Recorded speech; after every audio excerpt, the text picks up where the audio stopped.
Welcome. I'm your host, Lee Adams, and over 13 years I've been doing this show, and I've had a lot of students, high school students on the show, and quite honestly, I've enjoyed every moment of talking with them. And today we're going to bring you more of that because I really like talking to the young people. Today we'll be talking primarily with a special group of Upper St. Clair High School students. The group is called Athletes Taking Action, and I think you'll really enjoy some of the things they have to say and some of the things that they're doing. Our first guests, though, are the caretakers of this organization, this student athlete organization, and let me introduce them. Our first guest is a graduate of Upper St. Clair. She's a stay-at-home mom. Her husband works for the Pittsburgh Pirates, and she started Athletes Taking Action in her family room. Please let me introduce Amy Podobnik. Hi, Amy. Hi, Lee. Thanks for having us. Welcome, welcome. And next to Amy is a school counselor at Upper St. Clair High School. He's the varsity baseball coach and has been the varsity baseball coach for 25 years. He's also the co-coordinator of Athletes Taking Action. He's spent 32 years at Upper St. Clair. What a record. Mr. Jerry Malarkey. Jerry, it's great to have you. Lee, thanks so much for having us. It's really great. Now, Amy, you were talking a bit about the Pittsburgh Pirates. Your husband works for the Pittsburgh Pirates, and there is somewhat of a connection to this group. Why don't you talk about that? Well, after my husband finished college, we got married and moved to Bradenton, Florida, and he oversaw Pirate City, the rookie club down there.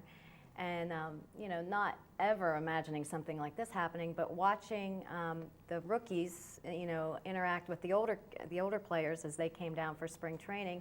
Just kind of how they took care of each other, how the older ones would, extend a hand, give some advice. Sometimes it was good, sometimes, not so good. But, it seemed for the most part that they were, looking out for him, trying to help him out.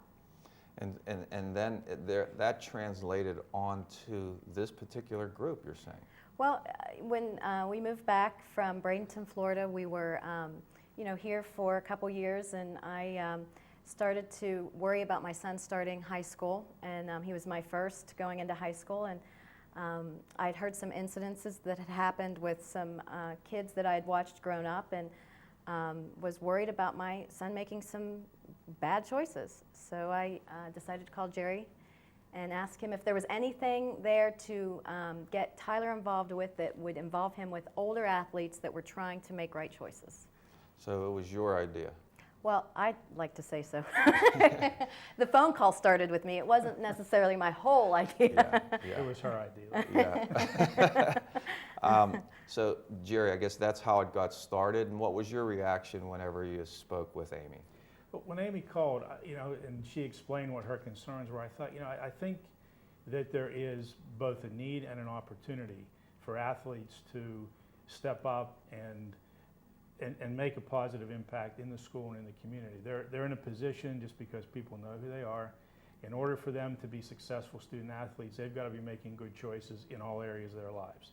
And if they're doing that and are able to be successful, then there's no reason that they can't share that talent, that ability, the things that they've learned from a leadership standpoint, from a making positive choices standpoint. There's no reason they can't share that with younger kids. So did this become a school group right away, or how did that work? Or is it a school group? It actually started, Amy had called me and said, could you come over to our house? We're having a group of parents, parents who have the similar concerns. And I said, sure, I'll come over and listen and see where everybody is. And we finished talking. We met for a couple hours. And at the end of those couple hours, we said the missing piece to all this is input from kids. So together, we put together a group of about 12 kids and met in their basement and just tossed around some different ideas with the kids about what might work, what our thoughts were, what they felt was needed, processed it a little bit, and came up with Athletes Taking Action. And what did you get from the kids, Amy, whenever they came to you? Well, they were very articulate, and they had many ideas. In fact, it was born right there in the family room that they wanted to influence the younger athletes right off. We didn't have any idea about a mentoring. We just wanted to see what they thought we could put together. We knew we wanted some form of a leadership group. But right away, they started saying, what if we reached out to the younger athletes as they were coming up? Because, we feel like we're trying to make some right choices and impact athletes in our sport, our teammates, but what if we were more intentional about partnering up with that younger athlete, so when we leave the school, we've left them with what, our best, simply that, just our best, So it was their idea, they're the ones that started this organization in a sense, But the general idea, what was your overall general idea before they broke it down to their specific thought? My general idea was to impact as many athletes in Upper St. Clair in a positive way, to help them stand strong in some of their choices, to not quiver or shake when they're at a party and something is presented to them that they don't want to do. Help them feel confident in saying no thanks. Help them feel strong on the field, that sometimes working out and being loud and trying to encourage your team may look dorky, but you're trying to encourage your team. So help them have that confidence, and also in class, help them take that extra time to study and miss out on that party maybe, but feel confident in all the choices. It's not necessarily about, we try to say, not necessarily about the right thing, but what would be the wise thing for an athlete to do. Gotcha. Jerry, how would you describe the mission or the purpose of this organization? I think that the purpose of it, Lee, would be, first of all, to provide a support service for student athletes at Upper St. Clair High School. So that, like Amy said, that there's a group of kids who have a similar desire to make positive choices. And it's not just, although a big part of it is what they do socially, but it's also academic choices and athletic choices. How you work out, how you apply yourself academically, and to be able to provide that support service so that it's a mentoring program on the one hand, but it's also a support service for your teammates. If you're a member of Athletes Taking Action, one of the things that we emphasize in the morning part of our training is leadership. And how do you become a leader on your team? And it's not, you don't always have to be the vocal, loud leader. Sometimes you're the guy or the girl who goes out and really sets the example at preseason workouts. Or maybe you're the person that is able to encourage somebody when they strike out, if they're a goalie, let a goal in, whatever it might be. So that plus the mentoring, plus just having that ability to say, okay, if you do slip up, here's a support service for you. Now, Amy, talk about the start. These kids, they had this really great idea, obviously. How was the start of this? Did it take time getting off the ground? Talk about the beginnings. Well, we had some great high school athletes. We had Adam Christus and Brittany Howie and Claire Alo and Grant Surdy. We had a Brian Latanzi, and I'm going to forget somebody, Catherine Botts, Alex Corey, and Rocky Sersasimo, some great leaders that were so contagious that, once we presented what we would be able to give them, what we could do, help train them in leadership and mentoring, they took off. They went and recruited. They just went and talked about it, and more people were showing up in Jerry's office asking, how do we become a part of this? What do we need to do? So we contacted actually friends of ours, that Ron Coder, who played for the Steelers, and he works at Pitt as the Pitt chaplain, and did kind of integrity groups down there with the athletes. And his wife owned a leadership training company. So together, they said yes to helping train our athletes, in leadership and in mentoring. They were on board from the beginning, and we told them we have no money, we can't pay you. They didn't hesitate. They jumped right in, and they did our first full day of training for us. They put together something, where now that we've taken it over.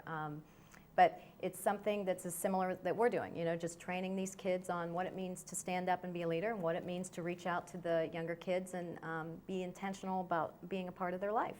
So, Jerry, you've taken over this leadership training aspect now, is that correct? Right. Jeff Podobnik, Amy Podobnik, and myself, the three of us do the day-long training for the kids. So it's a day long? Yes. The integrity training sounds great. I mean, that you don't get that in a school. So it wasn't difficult, you're saying then, to start off the ground, because kids were recruiting kids, is that right? Right. But one of the things that we found, Lee, was that the kids would talk about it, and there were kids out there who were high-profile athletes who were saying, I'm part of this Athletes Taking Action, and they were pulling other kids in. So our first training, I think we had 50 kids. Second training, we had 65. Third training, we had 75, and the one we had on October 7th, we had 90 kids. So we're growing in each. We've just about maxed out in terms of the number we can handle at a particular training, but we had a freshman at the Freshman Rush, which is an opportunity for freshman kids to sign up for clubs they're interested in. We had close to 90 freshmen who expressed an interest, and we had an additional 55 to 60 kids who were recommended by some of the kids who went through the last training who were sophomores and juniors. How about that? Right. Now, Amy, this is such a wonderful idea, but yet you know that every kid has different social skills. Some are more extroverted, some are more introverted.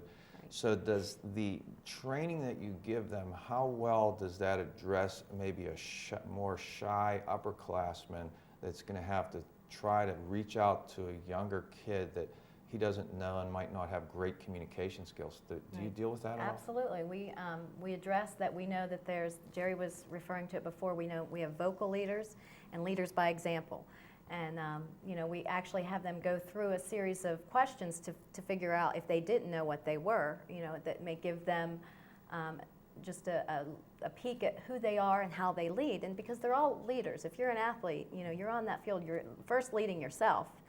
And then you don't realize, but your team is watching, and they're, your fans, your parents, and whoever else are watching. So we teach them about, what kind of leader they are, and then we address that, now you're going to be somebody's mentor, and yeah, it's going to be awkward to call that younger athlete, but you need to remember when you were walking in these doors as a freshman and how you felt. And Jerry says every time, and I love this, that sometimes you'll never even know what a difference you made in that freshman's life. When we hear stories of a senior stopping in the hall to speak to a freshman, and everybody knows that senior football player, and the freshman is standing there like, oh, you're talking to me, and he just made that day just by saying, hey, what's up, how's it going?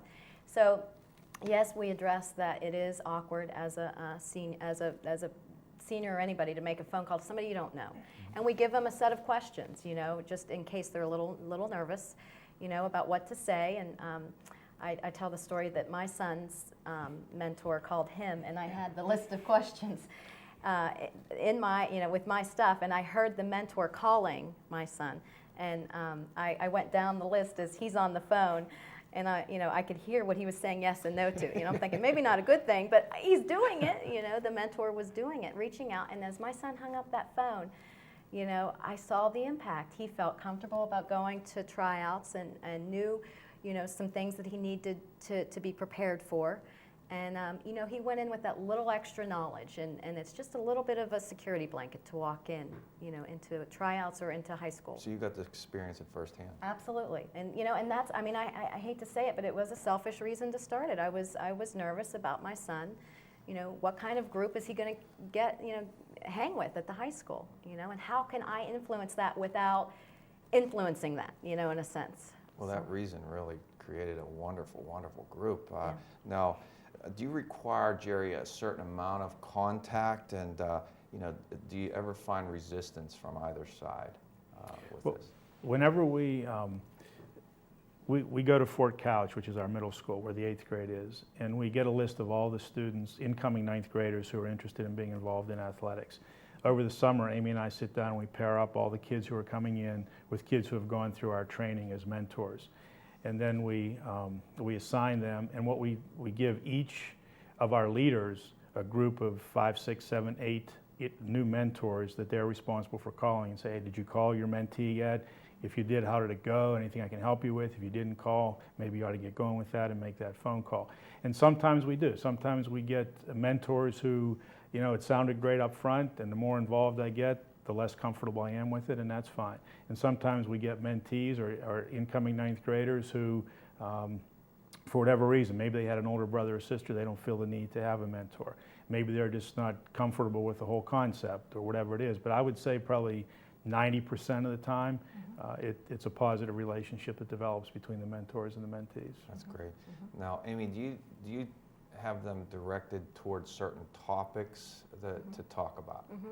Yeah, we start out with, just a general, how many brothers or sisters, dog, cat kind of thing, what kind of music do you like, are you a Starbucks fan? I enjoy Starbucks, so we have a group of leaders that, sometimes the girls will call and say, hey, Mrs. Podovnik, I have something going on, will you meet me at Starbucks? And they know that I hang out there, so absolutely, I'll meet you at Starbucks. But anyway. Is that part of your question, Starbucks on the question? No, but Okay. I'd like it to be. But yeah, so, we encourage them first just to reach out and get to know them a little bit. We tell them that we don't think it's a good idea that you drive over and pick them up and take them anywhere, because as a parent of a freshman, watching a senior pull into my driveway and take my freshman somewhere might not be a good idea. So let's, get to know them and find out a little bit about them. And then what works so well is it's shared experience. They are at practice or at tryouts with them. So it's not like we're forcing them to spend time together outside of. It's just simply when you see them at practice, go up and talk to them and see how they're doing, and are there any questions? And if they have that look like they're the deer in the headlight, you might want to go over and say, what's going on? And usually they do, and we hear more stories about that. How do you know that we're succeeding? There's no numbers kind of thing. It's the stories that the kids come in and share with Jerry or with me about, I was having a bad day and my mentor came up and, just talk to me for a minute. And that made, right there, it worked for me. That works for me. Do you have any stories that just stick out in your mind of, it's a tough question, I'm sorry, but that just stick out in your mind that you really have been able to really carry with you of a mentor-mentee? Anything comes to I just mind? heard one the other day that a mother had actually been praying for a specific mentor for her daughter. And when she got this mentor, the mentor called, and the mother was so excited. And this young girl came from a private school and, wasn't from one of our middle schools and was extremely nervous. But she had reached out, and the mentor reached out to the mentee, made her feel comfortable, and just made it just a less anxious, to be in the high school and in the sport. I mean, we've heard stories of mentors meeting the mentees up at the high school, walking them around, showing them the locker, the classrooms. You might have some more that... Well, I think one of the ones that really sort of launched us early on or kept us going at the time was there was a kid who had gone off to college who had been one of our original founding members of Athletes Taking Action. And the kid who he had gotten to know pretty well, and I don't know if he was his mentor necessarily, but he was unofficially his mentor. This younger kid found himself in a social situation he was very uncomfortable with. So he got on his cell phone, called his former mentor at college and said, hey, I'm in a situation, what do I do? And his former mentor was able to talk him through how to get out of that situation. I had a couple kids, a former player of mine who called me a week or so ago who just was having a tough time adjusting to college. The first thing he did as he was going through this tough adjustment was he called the kid who had been his mentor when he was younger, early on in the program, and said, okay, this is what's going on. I'm having some adjustment issues. Any suggestions? And they talked for an hour and relaxed the kid. Those are the kind of things that, every once in a while we think, oh, there's a lot of kids, it's a lot of work, is it really worth it? And those kind of stories filter back to us and make us think or make us realize that it is worth it. Oh, absolutely. No, Amy, you made me think of something. Upper St. Clair is a kind of community where people want to move to. The school district's so great, and the community's so wonderful, and people are wonderful in this community that I'm thinking that you're going to have people move in that know nobody, and this has to be tailor-made perfecto for someone like that. Wouldn't you agree? Absolutely. We have a story of a kid named Todd Gleam who moved from Columbus halfway through the freshman year. And he moved in, he met Jerry. Jerry got him hooked up right away with an older mentor. The mentor reached out, took him. They needed help, his parents needed help getting him to practices because they both worked. This kid, Brian Latanzi, jumped in, started driving Todd, giving him rides to practices, and they developed a good friendship because of it. And in fact, Todd was supposed to be here today to talk to you, but he was not feeling well. But the one thing that he would tell you is that, they scooped him up, grabbed him, pulled him in. He didn't really even, have to think twice about what group do I hang out with. I've been given a group, to hang out, a niche, a clique, to be associated with. So That's great stuff. I can't even imagine. I'm a brand new kid moving into St. Clair, going out for a sports team at a ninth grade level, and all of a sudden you have somebody reaching out. That's going to be tremendous help to somebody with all the questions, because this helps people that are lifelong residents of St. Clair, let alone somebody moving in. Right. Now, Jerry, have you seen any kind of what you might say above and beyond? I guess you just mentioned a few of them. They're doing above and beyond. They're mentoring from college, but I'm guessing that you've maybe got some really great mentors that just do some things. I think a couple things come to mind. One is there was a player on the soccer team last year who made a comment to me at the end of the year. He came and saw me. He said, I want to thank you guys for having this program. He said, it made our soccer team a more tightly knit group of kids, because there were so many kids on the soccer team who were involved in athletes taking action. We knew what each other stood for. We knew we were there. Everybody was there to support each other, and it made us a better team. I've had a couple situations where maybe a player is going through some tough personal issues, whether it's family issues or whether it's just a sports-related issue, having a conflict with a coach or whatever it might be, where the mentor has gone above and beyond to reach out to that kid and say, okay, now let's talk about this. Here's ways you can handle that. Or maybe they've come to one of us as an adult and said, hey, this kid's really having a tough time. We think an adult needs to be involved. Absolutely. And I think, Amy, it's interesting you say this started from a selfish reason, but actually I think it's a great reason, because kids today have so much pressure on them. It's I think more than ever, because academically to get into a college, athletically it's very competitive and there's much more specialization.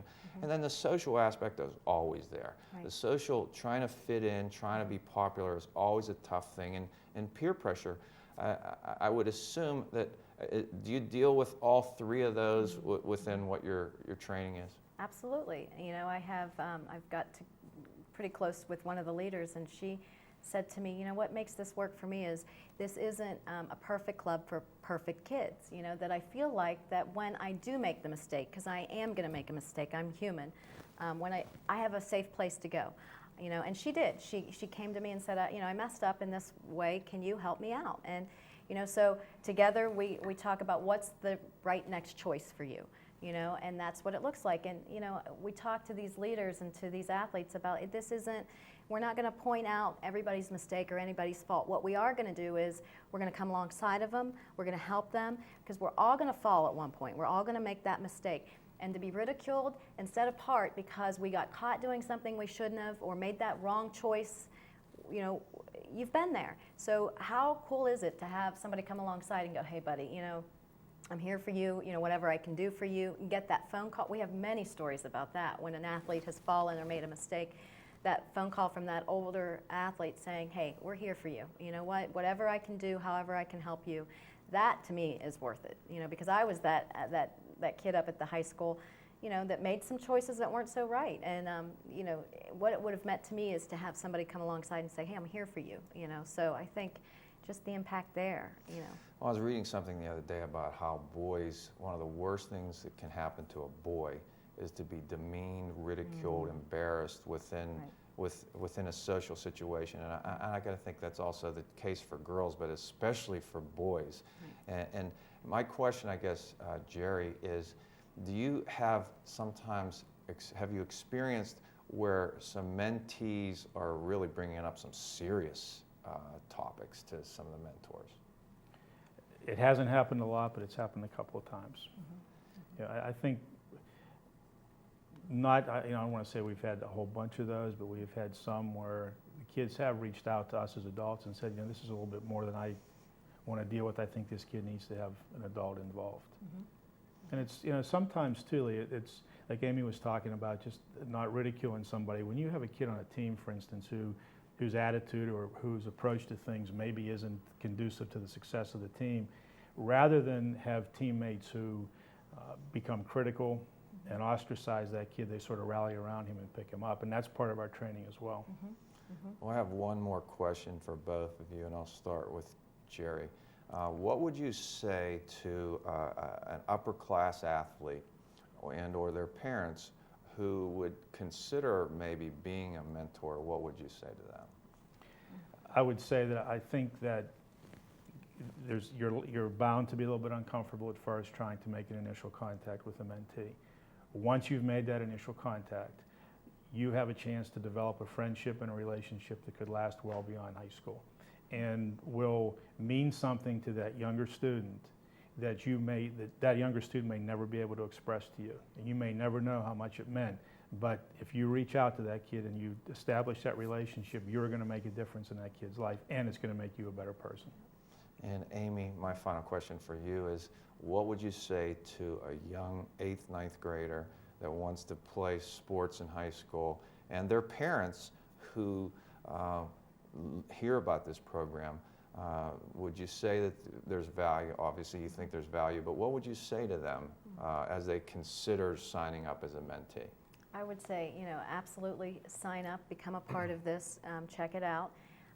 That any fear or anxiety that you may have, these athletes are trained, and not only trained, but they have the heart to want to be a part of this because they came to us and signed up, these older athletes. So they want to make a difference, and they want to have some impact on these younger athletes, as small or as big as it can be.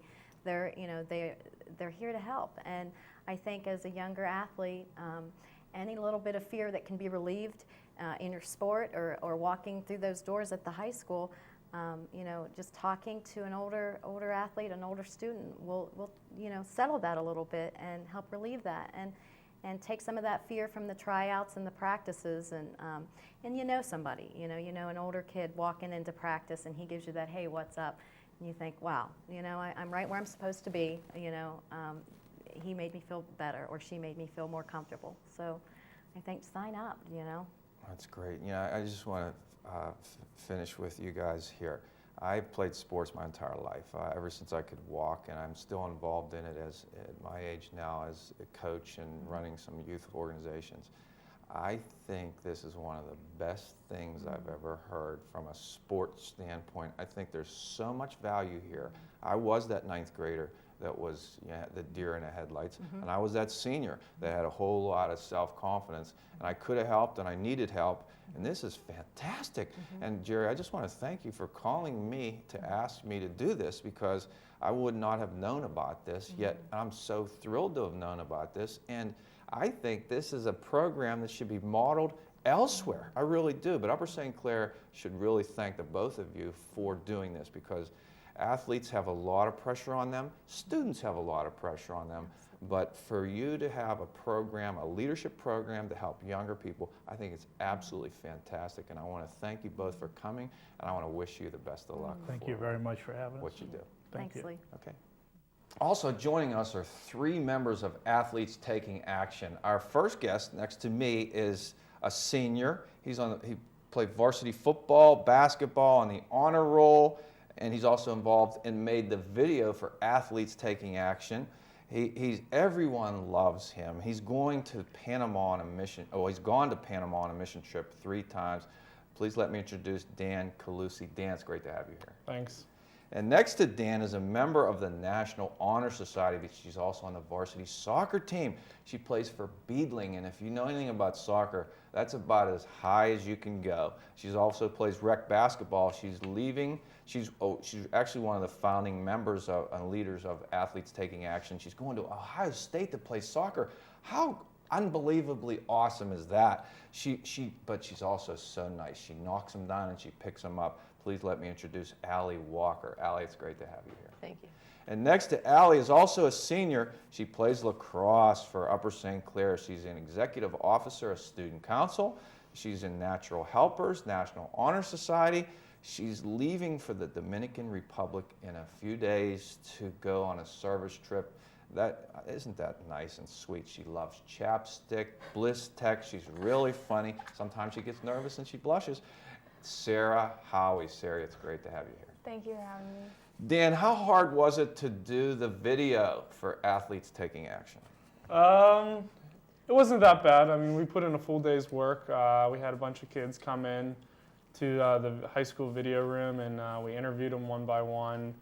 And Mr. Malarkey gave me a bunch of pictures on Community Day and other activities that we've done, so I made a slideshow out of that. And edited everybody's responses, and it was only about a day's work, but it turned out really good, and I think everyone was really glad with the video. Now you play for Coach Jim Render, huh? Yeah. What's that like? It's good.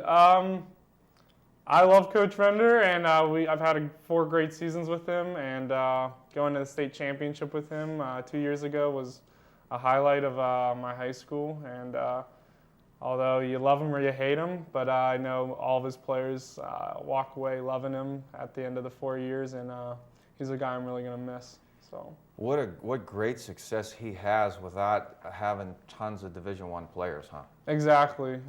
Being from such a small Quad A school and to win as much as he does, it's pretty impressive, and he has quite a record at St. Clair. So, great coach. Great stuff. Now, Allie, what position you play in soccer? I play center back. Center back. Yeah. Okay, so defense. it's a little contact back there, isn't it? Yeah. A little bit. Now, Mrs. Podognick said you're so nice. Sometimes you pick kids up if you knock them down on a soccer field. Sometimes. Yeah, sometimes. I mean, you can't do it all the time because someone might be trying to score. Yeah. Right? Did anyone ever say thank you? Well, I know a lot of girls that play like around here, so they're usually the ones that I help up if I knock them over. Oh, really? So they usually say thank you. Oh, do they? do girls talk trash on soccer fields? Some do. yeah. Really? Yeah. Like, what are they saying? I mean, in general, you can like edit it a little bit. I don't know. It depends on the person, really. Some of it's mean, some of Oh, it's not. really? Yeah. Mean-spirited, So some of you just laugh at because they're just making a fool out of themselves. Yeah, exactly. But you know. as you knock them over, and you're like, yeah, okay. But now, why?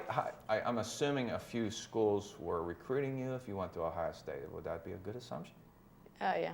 And like, what was your final choices down to? Probably Dayton, Ohio State, and William & Mary. And why did you pick Ohio State? I liked the coaches and all the players there. They really made me feel comfortable, and I liked the campus and everything. So. You know, Allie, when I was a kid, we had a buckeye tree. And we used to climb the buckeye tree and get the buckeyes. And then we'd take the buckeyes out of the little, I don't know what it was called. And then we'd take them out and we'd put them out in the sun, and they would get a suntan. And they were white and they'd turn brown. Mm-hmm. So you're going to learn a lot about buckeyes. Yeah. So I thought I'd give you a little starter package there. But anyway, good luck to you. Thank you. And Sarah, lacrosse, how long have you been playing lacrosse? At our school, it starts in 7th grade. That's whenever I started playing. But now I think it's down to like 5th grade. So I started playing in 7th grade because my mom played.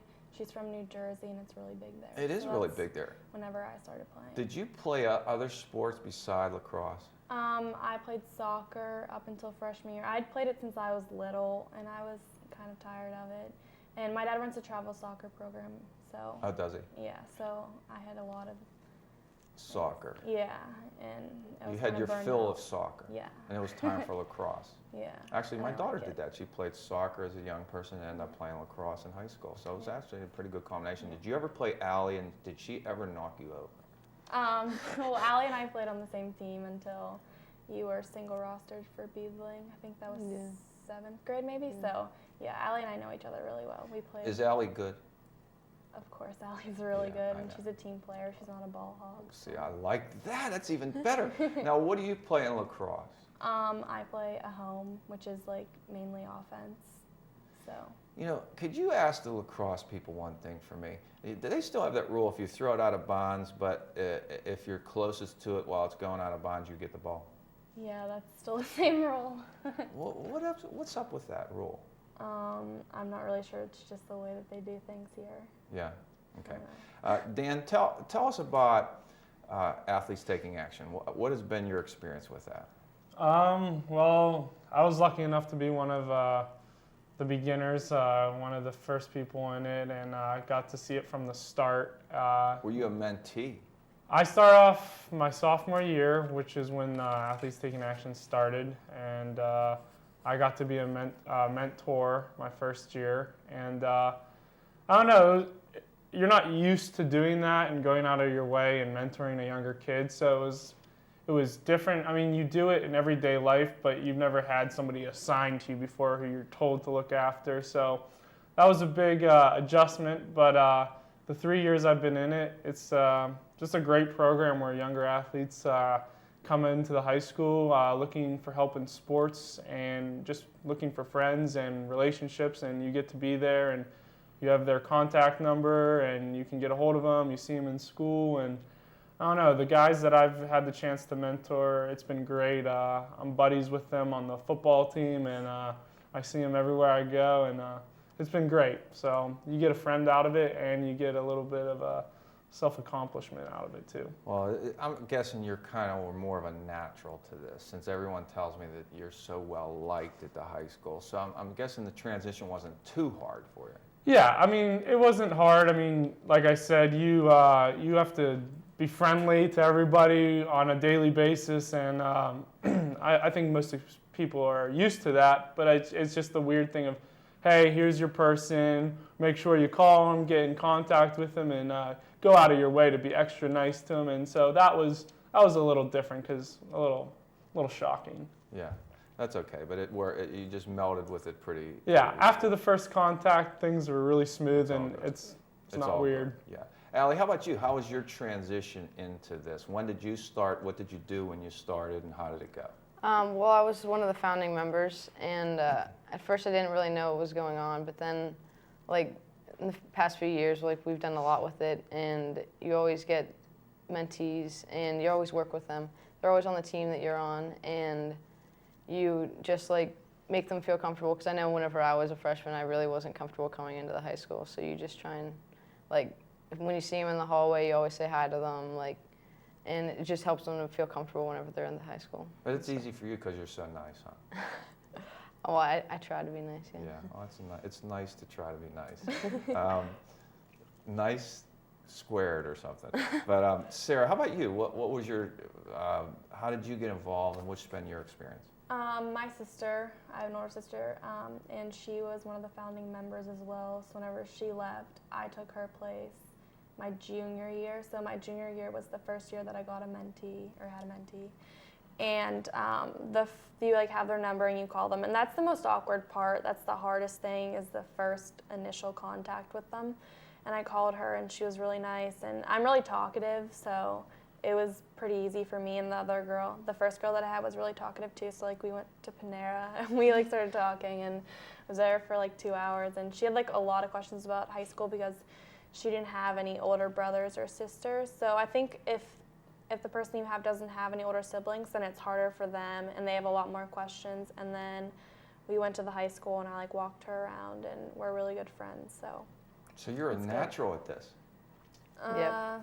No doubt. I mean, I You- talk a lot, you so wanna yeah. You want to be humble, and that's good. Humility is great. Talking a lot, you're a good talker. But being a mentor means you also have to be a good listener. Is that hard? I mean, listening takes some energy. Is that a hard thing to do? No, I mean, I would say that I'm a good listener, usually. So if you're a good listener and a good talker, you know what that means? I'm good at giving advice. You're a good communicator, and that's a great thing, and that will take you so far in your life. And I really believe that our high schools and our schools should teach communication skills, because I think people tend to talk at you as opposed to talk with you. Yeah. And I think when you learn how to be a good listener, I think a lot of people want to be your friends, because it Yeah. kind of sticks out. Now, Dan, what's your future? What does your future hold for you? In terms of what I want to do, or And where you want to go? What do you want to do? Where you want to be?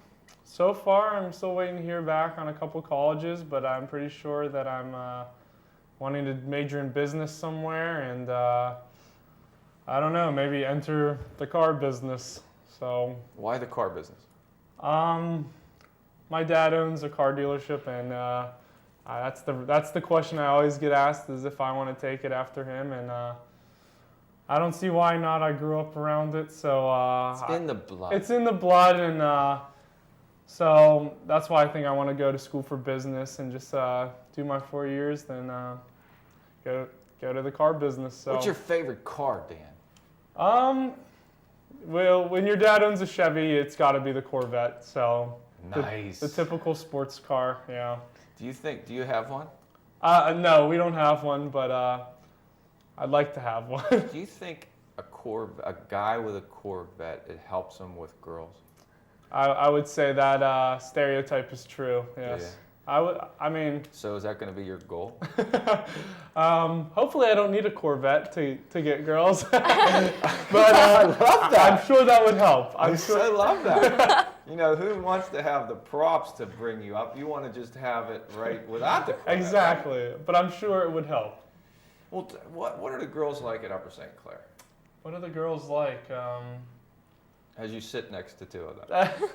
They're all like these two right here. They're all really nice. Just I mean, to go to Upper St. Clair and to be in and to do the classes that we have and the courses that we have, the girls are pretty smart and they're a lot of fun to be around. They're all outgoing, and I can honestly say the girls that are in athletes taking action with me, I've really gotten to like. So. Yeah, you know, I've done this show for a long time, and I do ask guys at St. Clair. I've done a lot of St. Clair school groups, athletes, and I ask them about girls at Upper St. Clair, and they all generally have really good things to say about girls at Upper St. Clair. I mean, and it sticks out in my mind. But Allie, now, Ohio State, how far is it from home? Do you know? It's 3.5 hours, I think. So your parents will be able to come and watch you play? Yeah, and my sister's only an hour. She goes to OU. Oh, really? Yeah, so it's nice to have her close too. Well, that will be. Are you looking forward to that? Yeah, I'm really looking forward to it. I like all the girls, and I know I just met all the girls that I'm going to be with, like my year. So I'm really excited. You're going to have built-in friends immediately, Yeah. and that's a great thing. Yeah. What do you want to be when you grow up? I want to be a teacher. Do you? I'm going to go into elementary ed. I think. Elementary ed? Yeah. You like kids? Yeah. So this mentor thing is just right up your alley. Yeah. It's right up your alley, Allie. That's so lame. But that's what I'm here for, to be lame, because you guys are cool. The young people are cool, and the old people are lame, but that's okay. We have to have a role somewhere in society. Now, Sarah, how about you? What's your future hold? I hopefully will go to Miami of Ohio. That's where my sister goes, and I really like it. I also looked at Penn State, Virginia Tech, Furman, Elon, and I think that's it. But I actually also want to be a teacher Do you? What too. kind? Yeah, I want to be a middle school teacher, like around 4th grade to 9th grade, just because I think that's like an awkward stage for kids. You know what I mean? Like the awkward adolescent stage. So I want to be there to like help them. Yeah. Do you what I know mean? that they say that junior high teaching is some of the hardest? It's one of the hardest, if not the hardest place to teach. Do you know? Have you ever heard that? Well, I mean, people have said that because the kids are wild and they're just kind of doing whatever because they don't care. Because in middle school, grades don't matter, you know. But once you get to high school, they matter. Right. That's not true. That's what kids say, though. So then they don't try as hard in middle school. That's right. That's right. Plus, they're going through these huge changes. Now they're not a kid and they think they're an adult, but they're not even close. But they Yeah. think they are. You know, so that's really tough. That's Yeah. really great because I think that's such a hard place to teach. But yet, I think your communication skills are going to help you. And Hopefully. Well, they'll help you anything. Do you think you're going to have trouble making friends in college? Probably No. not. I mean, I think that I think everyone at school is in like the same boat though. Everyone's kind of nervous and everyone's there. So I think everybody wants to make friends whenever they're there at first because, I mean, everyone's in the same boat. Yeah, So you're right. That's true. But see, I said that because I know the answer is no. Because if you like to talk and you're a good listener, that will be it'll just be wonders for you. You'll just hit that ground running right there. But anyway, Dan, Allie, Sarah, it was so great to have you on our show today. I hope you enjoyed it. And I really want to wish all three of you great luck in your future. thank you you. very Thanks Good for luck. having us. Oh, you're welcome. Thank you. Also joining us is a senior at Upper St. Clair High School. He's on the National Honor Society, plays varsity football, varsity basketball, student council, athletes taking action, 3.87 GPA. Future plans, he's going to play football in college. Reed, let me introduce Reed Applebaum. Reed, it's great to have you here. Nice to be here. And next to Reed is also a senior. He plays baseball, but he also plays the guitar and vocals. He's also the senior director of marketing of the Stock Market Club, and that's in Upper St. Clair High School, I assume. Yes. Is that right? Yes. And also a leader at ATA. He's a founding member of ATA. He has a 3.38/3.79 weighted GPA. He's going to play baseball in college, and he's a rocker. And he also has a hand trick he's going to show us. So I can't wait to see that, and I'm sure you can't either. And next to, well, please let me introduce, I'm sorry, I forgot your name, Roberto Capriotti. I wouldn't want to do that. I'm sorry about that, Roberto. It's quite all right. That's no problem. I mean, You Roberto love this Clemente was my idol as a kid, so we got Roberto Capriotti. That's really cool. And our next guest is next to Roberto. He's a member of the National Honor Society. He plays baseball. He's a leader here in the ATA. He has a 3.79/4.23 weighted GPA, which is awesome. He wants to play college and baseball. And he broke his wrist and ankle at the same time. Please let me introduce Christian Wheeler. Christian, it's great to have you. Nice to be here. And Reed, talk about high school football. What's that like, playing under the lights with all those people watching you? It's quite an experience. It's pretty exciting going out there with all the people in the crowd and everything for a home game, and you're pretty nervous and everything, but once the game starts, it's a lot of fun to be out there. Do you remember your first game under the lights like that? Yeah, I do. It was at Penn Trafford, and it was a lot of fun. The whole team played well, so I mean it was a great experience. So it was like the bus ride out, the game under the lights, a bus ride home. Yeah. It was pretty fun. Yeah, it's kind of nerve-wracking, but once you're out there, it's a What's great time. nerve-wracking about it? Just the fact that you're going to be getting hit by other people. It's kind of nervous about that, and your coaches might be yelling at you. All that stuff's going through your mind. I don't think people think about that. They just see the Steelers on TV. It's like, yeah, they're smashing into each other. Yeah. I don't think people realize these are like human beings. Yeah. BEANs, human beings, and you're going out there, and people just want to smash into you. Huh? Yeah. It's that's kind of part of it's kind of scary, but it's not. It kind of takes a toll on you, but it's not too bad. Well, after the first hit, you feel better? Is that true, Yeah, or is that false? After you get hit the first time, you kind of get into the swing of things. So it's like, this isn't so bad. What position do you play? I play fullback and outside linebacker. Oh, you want to be Sean Lee? Yes. Well, who doesn't want to be Sean Lee? I don't know. No one. I mean, they say I want to be like Mike, and I guess everybody in St. Clair wants to be like Sean Lee. Yeah. I mean, he just left just an unbelievable career at Upper St. Clair, huh? Yeah. They should have him come back and talk to you guys. Did they ever do that? He has a couple times Has he? actually. Yeah. Pretty inspirational. I would say so. Boy, I just love watching him play, and I Yeah. hope he plays on Sundays, and I think he's going to. Now, Roberto, you play baseball. What Yes. position? Third base and pitcher. Really, the hot corner. Yes. Well, have you taken any shots down there? Yeah, there's been a couple pretty hard shots. Ever want any off the face? No, I good. use the glove well. That's good. That's good. Because sometimes when you go see an infield and it doesn't look like really all that well groomed. Yeah, does like that bug you? sometimes. Well, actually, our Baker infield last season. I think that was our last season at Baker, right? Correct, I think so. But the infield tends to be dry from time to time, and sometimes a kid will hit a chopper, it'll just bounce right over my head. I hate when that happens. You probably did too. Yeah. Yeah. Now, what's up with the guitar? When did you start playing the guitar? I started playing guitar, I'd say, beginning of 8th grade. I started to learn how to play the guitar. Why did you do that? Did anyone tell you to do that? I don't know. I started getting into classic rock music and stuff. I saw the. You mean like my generation? Yeah. Like 70s? Yeah, Really? 60s and 70s. I was watching The Last Waltz. I don't know if you ever heard of that. It's the band, their farewell concert. Yeah. And they did it with all their friends from over the years, like Eric Clapton, Yeah. Bob Dylan, Yeah. Neil Young, Joni Mitchell. So it's just an incredible show. And who do you like back in the day? Who are some of your favorites? The Grateful Dead, Hendrix, the band, and Neil Young.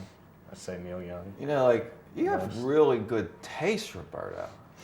You know, do you? I worry about the generation today. The music today just doesn't seem like it's. Are Yeah, you with it's- me? What I'm saying? Very. Yeah. It's a strong concern of mine. Is it? Is there anything we can do about that? I mean, producers today just look for something to sell, not really the music anymore. Well, the other thing I want to ask you is, do chicks dig guitar players? Oh yeah, that's one of the main reasons. I mean, I think it's a great reason. I'm actually a little jealous because I should have done that years ago Yeah. because I was, you know, I needed all the help I could get. But, you know, do you see a marked improvement in your popularity as a guitar player? It's brought in a lot of popularity. Oh, you gotta love that, don't you? Yeah, it's Well, you have a hand trick. It's a Show good- us your hand trick. okay. It's a hand trick. Roll up my sleeve so you can see a little better. It's something I picked up, you know, over my years as a human Just being. make sure they can see that. And Okay. something goes a little like this. Oh my gosh, Roberto! I can just take What is off- that? I can just take off my finger. It's a magic trick that I learned in the first grade, I'd say, moreover. And I learned it from my grandparents, my grandmother's friend. I'm Italian. I'm like 100% Italian.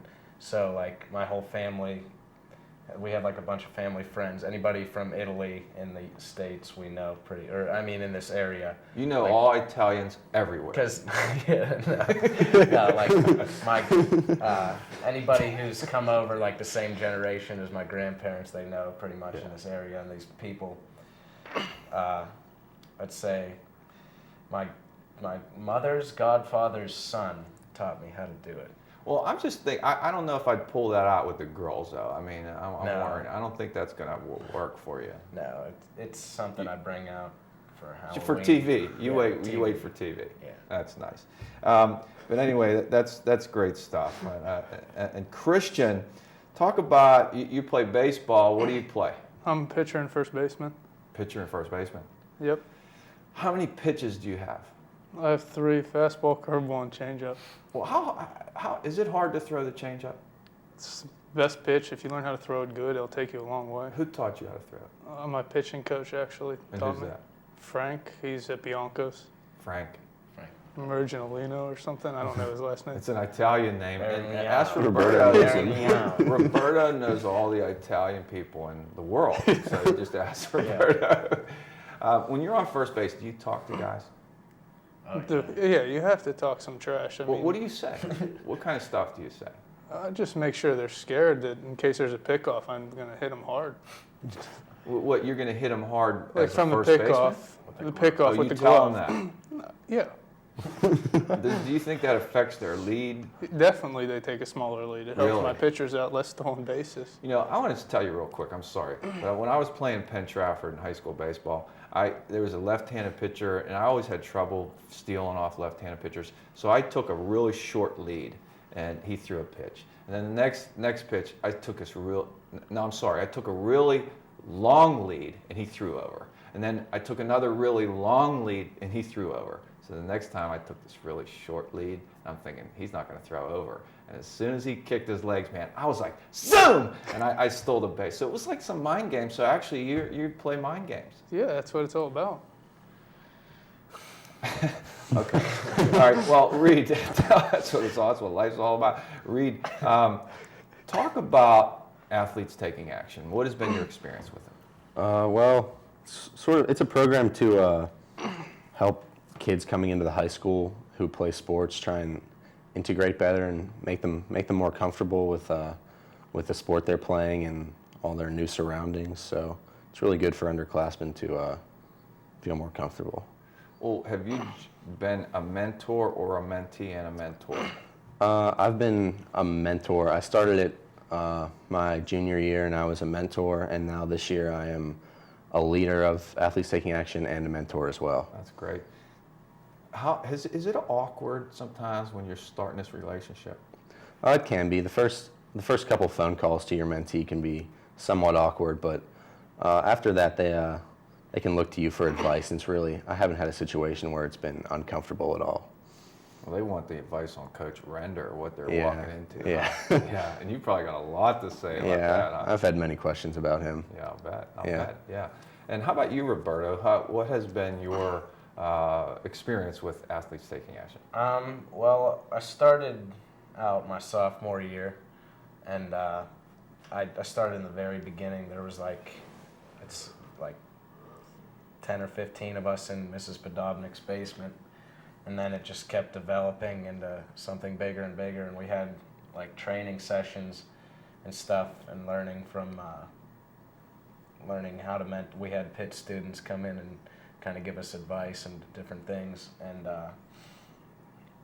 we've just been able to help the program grow. We've got more kids interested, and the important thing is building like that unity between the older class and the younger class coming up, and it kind of makes it a stronger bond for that sport and that those relationships. So, how has the experience been for you? It's been pretty well pretty rewarding actually. My sophomore year, I had Tyler Podobnik as my mentee. I mentored him, and we've been friends ever since, and we've played on a couple teams together, and it's been good on the field and off the field relationship, and I've gained other friendships through him and stuff. So That's great. Did you ever see Mrs. Podobnik at Starbucks? no, I don't spend much of my time at Starbucks. She likes coffee. I've heard. I know, I'm just joking. Christian, how about you? Talk about your experience with Athletes Taking Action. As a sophomore, I didn't start out like Roberto did, but I was one of the first people to actually be a mentor. I mentored a freshman. His name's Andrew Casson. And we're really good friends now. I think it helped him know what to expect from high school and high school baseball. And then he also helped me with some stuff that I never would have expected to have problems with. And we're good friends to this day, and I think it helped us both out. Now that's something we haven't talked about, is a mentee helping a mentor. I mean, in general, what and how did he help you? Well, he's a catcher, and since I'm a pitcher, anytime I wanted to throw a bullpen, he would always volunteer to come help me. So I would throw to him and help him block, and he would help me gain arm strength, and we'd hit together and stuff like that. I would never expect that to happen from him being a freshman, wanting to come out and participate with me and my friends. I thought it was really good experience for us both. Absolutely. So maybe you reaching to him made it easier for him to reach back. Yeah, I agree with that. Yeah, that's great stuff. Now, Reed, what's the future lie ahead for you? What do you think you want to be when you grow up, and where do you want to go? I'm going to major in finance in college. I think I'm going to play football as well, so wherever that's going to take me, I suppose. Yeah. Do you have any places in mind? Yeah, I've been looking at mostly 1AA schools, such as Duquesne and Lafayette and Lehigh. Those are the top three right now. Yeah, that's great. That's great. How about you, Roberta? Um, You want to be a rock star? Maybe. I don't know what I want to be really. I have a few different things that I'm kind of interested in, like kind of different things like engineering and physics, and then I'm also interested in creative writing and theater. Wow. So it's pretty contrasting. Yeah. That's why I want to go to a liberal arts school. So you're good at math and English. Well, I'm interested in both. Okay. That's hard to be really pretty good at both of those. Yeah. Yeah, no, that's great. And do you have any colleges in mind you're thinking about? I'm thinking about Gettysburg, McAllister, Allegheny, and Worcester and Kenyon. Just a couple. My brother almost played at Worcester baseball. Well, that's great. How about you, Christian? I'm going to look to major in business, In college, play baseball. Really have no idea what college is yet. Probably D3 level. Play baseball. Have you made any applications anywhere? Yeah, I've applied so far to Marietta, Pitt, and W&J. That's great. That's great. Well, I want to thank the three of you guys for coming. I mean, it's really a great group that you're involved in. I think you're doing great work. I think Christian talks about how it even comes back to you. It's amazing how in life, when you give, it comes back to you. And that's just really how life is. And I think what you're doing and being involved in this organization, I think it's going to help you in the future, just how good it is to help others and how that'll come back. But anyway, you don't do it for that reason, but that's what actually happens. But I want to wish you all the best of luck in the future, and thank you for joining us today. Thanks for having us. Thank you very much. Also joining us are three additional members of Athletes Taking Action. Our next guest is a junior. He plays baseball, second base for Upper St. Clair. He's a student council delegate, one of the leaders in ATA, a 3.8 GPA, and he's a highly skilled hip hop dancer, and hopefully he'll do a little bit of that today with us, and I can't wait. And please let me introduce Tyler Podovnik. Tyler, your mom is awesome, Tyler. Yes, she is. Yes, she is. That's what you're supposed to say. And next to Tyler is a senior at Upper St. Clair High School. He plays baseball. He's a catcher, member of Students Against Drunk Driving. He's a member of the Stock Market Club, member of Athletes Taking Action, member of the Community Service Committee, 3.3 GPA. He wants to go to college and play baseball. And he's also a top-notch Madden gamer. Please let me introduce Ryan Dixon. Ryan, it's great to have you here. It's great to be here. And next to Ryan is a junior at Upper St. Clair. She's a varsity soccer player, a natural helper. She mentors freshman mentoring program, an IB diploma candidate. And there was a lot of controversy with the IB just a few years ago here. I did a show on that. She's also an Athletes Taking Action, and her unique characteristic, and I think this is absolutely wonderful, is she's donated her hair 3 times to the Locks of Love Foundation. Please let me introduce Tessie Burdett. Tessie, it's nice to have you here. It's nice to be here. It's great stuff. So anyway, Tyler, when did you start your highly skilled hip hop dancing career? Oh, I think I was blessed with the talent of rhythm, and I just have always whenever music came on, I just liked to show how I felt and just let out and did whatever came to my head. Did you ever spin on your head? No, I can't spin on my I head. don't think that's good for you. No, it probably hurts a little. I think so. I think it smashes your head too. I don't think it's Yeah. good. But where did you get the rhythm from? Your mom at Starbucks or your dad? No one in my parents did not have rhythm. They don't? No, not at all. Where did it come from? I don't know. I was God gave me this ability. Do you think that girls like hip hop rhythm dancers? I think they like it. I mean, when you're at a party, I mean, it just sort of lightens the mood. I mean, Do you ever start dancing by yourself? yeah, all the time. And so you just don't care No, not what at they all. think? Mm-mm. Because there's a lot of people that be really, I guess you might say, self-conscious about that. Yeah. But you just let it flow. Yeah. Because you got the gift. Yeah, yep. And basically. so then what's the reaction when you do it? Some people just sort of look at me like, wow, why are you doing that? And other people are like, wow, it's good. Like, I don't know. There's different reactions from all people. And you don't care, huh? No. I love that. I so love that. And does it sometimes get people to want to join you? Yeah, a lot of people will start and join, and that usually helps the party out. Yeah, so I think if I had a party, I'd be inviting you. Yeah. For sure. Yeah. That's good stuff. Now, Ryan, you play catcher on the baseball team. Yeah. And do you talk to batters? Sometimes. I mean, I know a lot of kids from other teams and all that stuff. I might say hey or something like that. But So it's just, hey, you're not talking trash. I don't torment them, Yeah. make them feel uncomfortable in the box. Well, how about umpires? Do you talk to umpires? Yeah, all the time. It's good to establish a good relationship with the umpire. Why?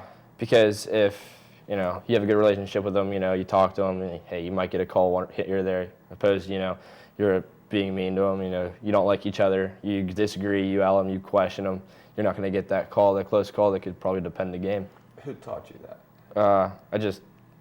all my coaches told me, just make sure you're respectful to your umpires. What's that Coach Malarkey like? He's a pretty good guy. I mean, I don't know. He's a great guy. Good personality. Yeah, Great coach. yeah. Knows a lot what he's doing. Have you always just played baseball, or did you play other things? I just played baseball in high school. Played football and basketball and soccer when I was a little kid, but just Those focused on football baseball. players kept getting bigger and bigger. Yeah, and I didn't. Yeah, that's what I kept. That's what I was doing. I played football, baseball, basketball, and I just chose 2 in high school. And I thought I'm gonna let the football go because Yeah. those linemen keep getting like enormous. Oh, yeah. I'll let them hit each other. Yeah, I'll stay out of that. yeah. But do you like baseball? I love baseball. What do you like about it? It's just, I don't know. It's something I've always grown to like. It's just kind of like a passion of mine. It's a great sport. I mean, don't really know, but You go to PNC Park? yeah, That's I awesome, I love I like all the people say like I hate the Pirates. They're still a professional team. Absolutely, Great thing to watch. absolutely, absolutely. And what a great place to watch Oh baseball. yeah, Fantastic. You'd be nice to play there sometime, huh? that'd be very nice. Yeah, yeah. And Tessie, the Locks for Love. Tell about that. Well, it's a foundation that they make wigs for children under the age of 18 who have lost their hair from like cancer or other various diseases. So if you donate, you have to donate at least 10 inches of your hair, and they make wigs for kids who are less fortunate. Whose idea was that? I don't know. I found out about it probably 5 or 6 years ago, and I have thick hair personally, so in my hair, I like to grow my hair out long, so my mom kind of proposed the idea of donating my hair. So I did it once, and then my hair grew back again, so I've done it 3 times now. So it was your mom's idea? Yeah, I'd say she probably proposed the first time, and I mean, I feel good, I feel useful, because I have nice hair, so if I have it, I can give it to someone who doesn't, so. Tessie, that is so sweet. I mean, it really is. I mean, there's kids that are really needing that, and I think that's so sweet. So tell your mom I think she's awesome. Okay. Would you tell her that for me? Yeah. Okay. And I think you're awesome for doing that. Thank That's you. a wonderful thing. Have you talked to anyone else into doing it? No, I know a couple people who have done it. I don't think I've ever talked to anyone into it, just because it's a lot. It's an emotional experience cutting off such Is it? an amount. Yeah. 3 times I've donated about 12 inches of my hair, which is a whole foot. So it's a lot to kind of. The first time it was the most emotionally bearing, just because I've never done that, and it was pretty intense. But I mean, I've gotten used to it now. So I mean, I just feel good about myself and know that I'm helping out other people. You're saying it's an emotional experience to cut your hair. Mm-hmm. Yeah. You know why? I wouldn't have known that. I would have just sat here and just nodded my head. But I'll tell you how I know it real quick. I had a foster child. She was a little girl, 10-year-old girl, and she had got head lice. She came into our house. She had head lice. And we never had head lice in our house. We didn't know what to do, so we were trying to get rid of it. We were having all this trouble getting rid of it. And I went to the judge, and we were talking about different things about where we were going to place her. And she said, well, why don't you just cut her hair? And I said, okay. So I came home. And I said, we're going to cut your hair. And she just lost it. Just didn't want to cut her hair. So we had to kind of figure out how to get rid of it without doing that. And then so with you saying it's an emotional experience to cut your hair as a girl, especially, I understand that. Tell us about soccer. What do you play on the soccer team? I play striker, so I'm on the offense. Ah, the fun part. Yeah. Yeah. And do you play with Allie? Yeah, I've played with Allie. She's on the defense, but I've been on her team for 2 years now. So. She's like pretty good, huh? Yeah, she's amazing. Yeah, yeah. Well, St. Clair always has a really good girls soccer team, don't you? Yeah, And we have you're a always- good program. Yeah, and what do you play cup soccer? Yeah, I also play cup soccer. I've been playing cup soccer since I was about 11, so. And I don't think people realize, well, I guess the midfielders run the most. Do you run much as a forward striker? You have to be more quick with your speed just because has to be more random bursts just with sprinting after a ball and stuff like that. But I've played all positions, so it just depends, and it can also depend on kind of a game, because if you're the better team and you're in the other team's half, you're obviously not going to be doing that much of running. So I mean, it varies per game and per position. So What do you like about soccer? I love everything about soccer. I mean, it's a good workout, so it keeps you healthy. And I've made so many friends throughout like the teams that I've played with, and it's just a good stress reliever too. And it's a lot of fun to go out there and play with your friends. So. Absolutely, that's wonderful. Tyler, your dad works for the Pirates. Yeah. Do you ever meet Pirates? I've met a couple. What's that like? It's a good experience.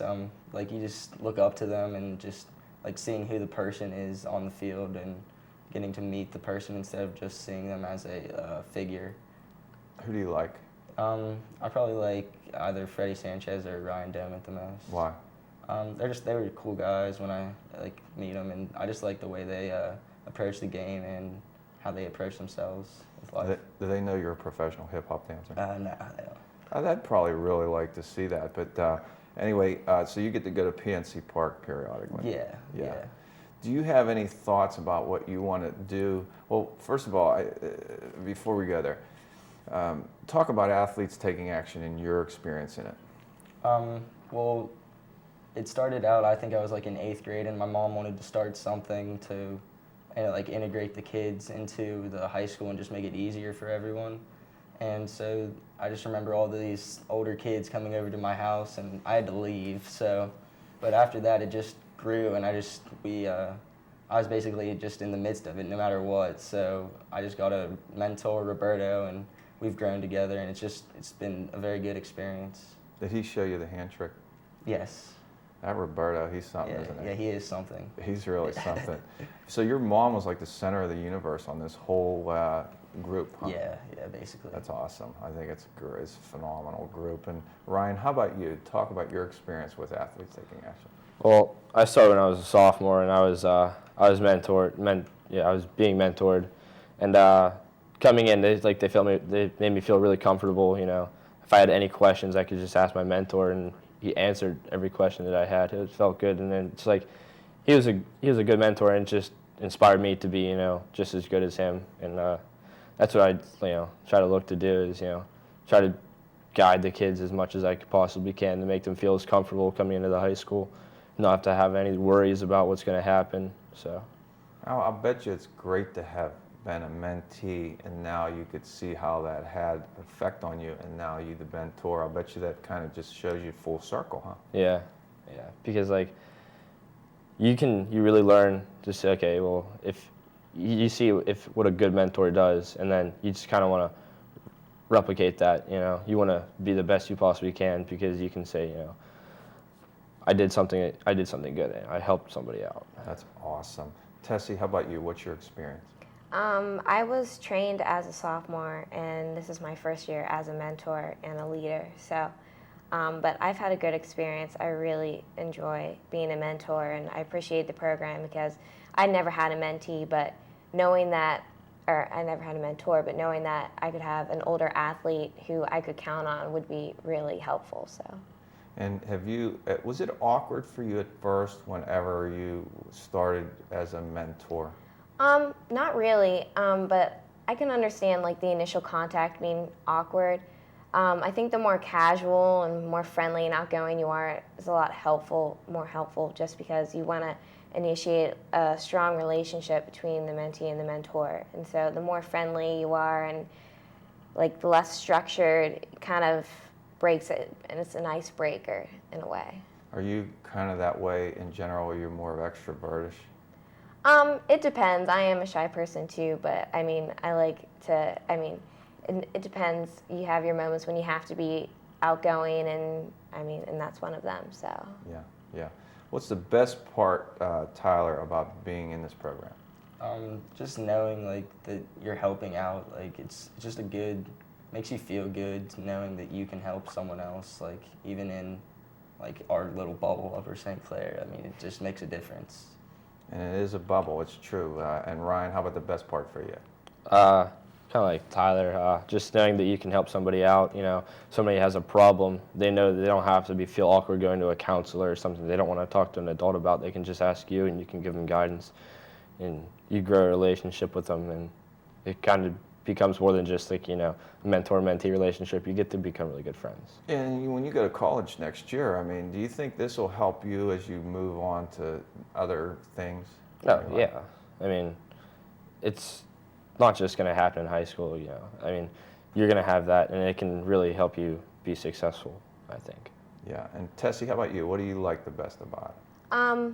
Meeting new people. I met a lot of new people through the program and creating new friendships and just the bond that you create with the mentor and the mentee. It's fun to know, like the boy said, that you're helping out other people, and it's the satisfaction that you get. It's nice to feel that you're needed and useful. So. That's great. Well, Tyler, Ryan, Tessie, thanks for coming. And Ryan, good luck to you as you go on to school. And, Thanks. And Tyler and Tessie, you still have, what, another year here and another year to show your skills on the dance floor. And speaking of that, I just want to wish you the best of luck and thank you all for coming. Tyler, can you just like show us something? I know there's a small amount of room here, but can you just show us a couple of your moves? You're gonna have to take like that thing off though, because we want to have that in the future. It's our microphone. See if I can get it. You need help with that? Yeah, can you Here. read? See, there's a mentor right there, Ryan, helping Tyler with our. And just, I know we got some small, it's okay, that's a windscreen, we'll get it. Fell off. Yeah, that's okay. And just show us a little bit of action. I mean, I know it's tough. I don't know. I sort of try to work my hips more, and then I get the shoulder going, and then I just sort of. You sort of gotta go with whatever you gotta go with. So you start with the hips. Yeah, I start with the hips, and then I just like work the legs, and then just like you just gotta work everything together in like one motion. Hey, do you know other people that are really into dancing? Yeah. Who? Well, you don't name the name. How many? I don't know. There's a good like I don't know. I know some of my friends are so. Well, you know, we might do a show about that. All right. I'm dead serious. All right. I mean, we'll bring some music, and you guys come down, and we'll just let you flow with and go with the flow. Are you feeling that? I would do that. Would you do that? Yeah, I would. Well, just because you have such an awesome mom, I think we just might do that. All right. Is that okay? Yeah. Anyway, thanks guys for coming. I appreciate it. Thank you very much. Also joining us are 3 additional members of Athletes Taking Action. 3 juniors. Our first guest next to me is, he plays football, volleyball. He's on mock trial, Jets engineering, jazz band. He's thinking about West Point, ROTC. He's captain of the mock trial team. He's the skinniest center maybe that ever lived. He's also very cultural. He has good dance moves. I mean, that's sweet. And he's spontaneous. And he likes to text Mrs. Podobnik about important matters. And we're going to talk about that. Please let me introduce Matt Argento. Hi, Matt. Hi. It's great to have you here. And next to Matt is also a junior. He plays boys varsity soccer, Athletes Taking Action leader, mentor for the freshmen, business and accounting, and he helps run a diabetes fundraiser every year with his family. That is awesome. Please let me introduce junior Anthony Caruso. Anthony, it's great to have you here. It's great to be here. Boy, that's wonderful, Anthony. And next to Anthony is a junior goalie for the Upper St. Clair varsity soccer team, and that is hard. That's a hard thing to do because you're out there on an island, you're all by yourself, and you're feeling a lot of pressure on your shoulders, so I give her so much credit for that. She's also the vice president of the law club, student council. She's a mentor for the freshmen, and she's part of the community service committee for Athletes Taking Action. Please let me introduce junior Kelly Sweeney. Kelly, it's nice to have you here. It's great to be here. Oh, thank you. Thank you guys for coming.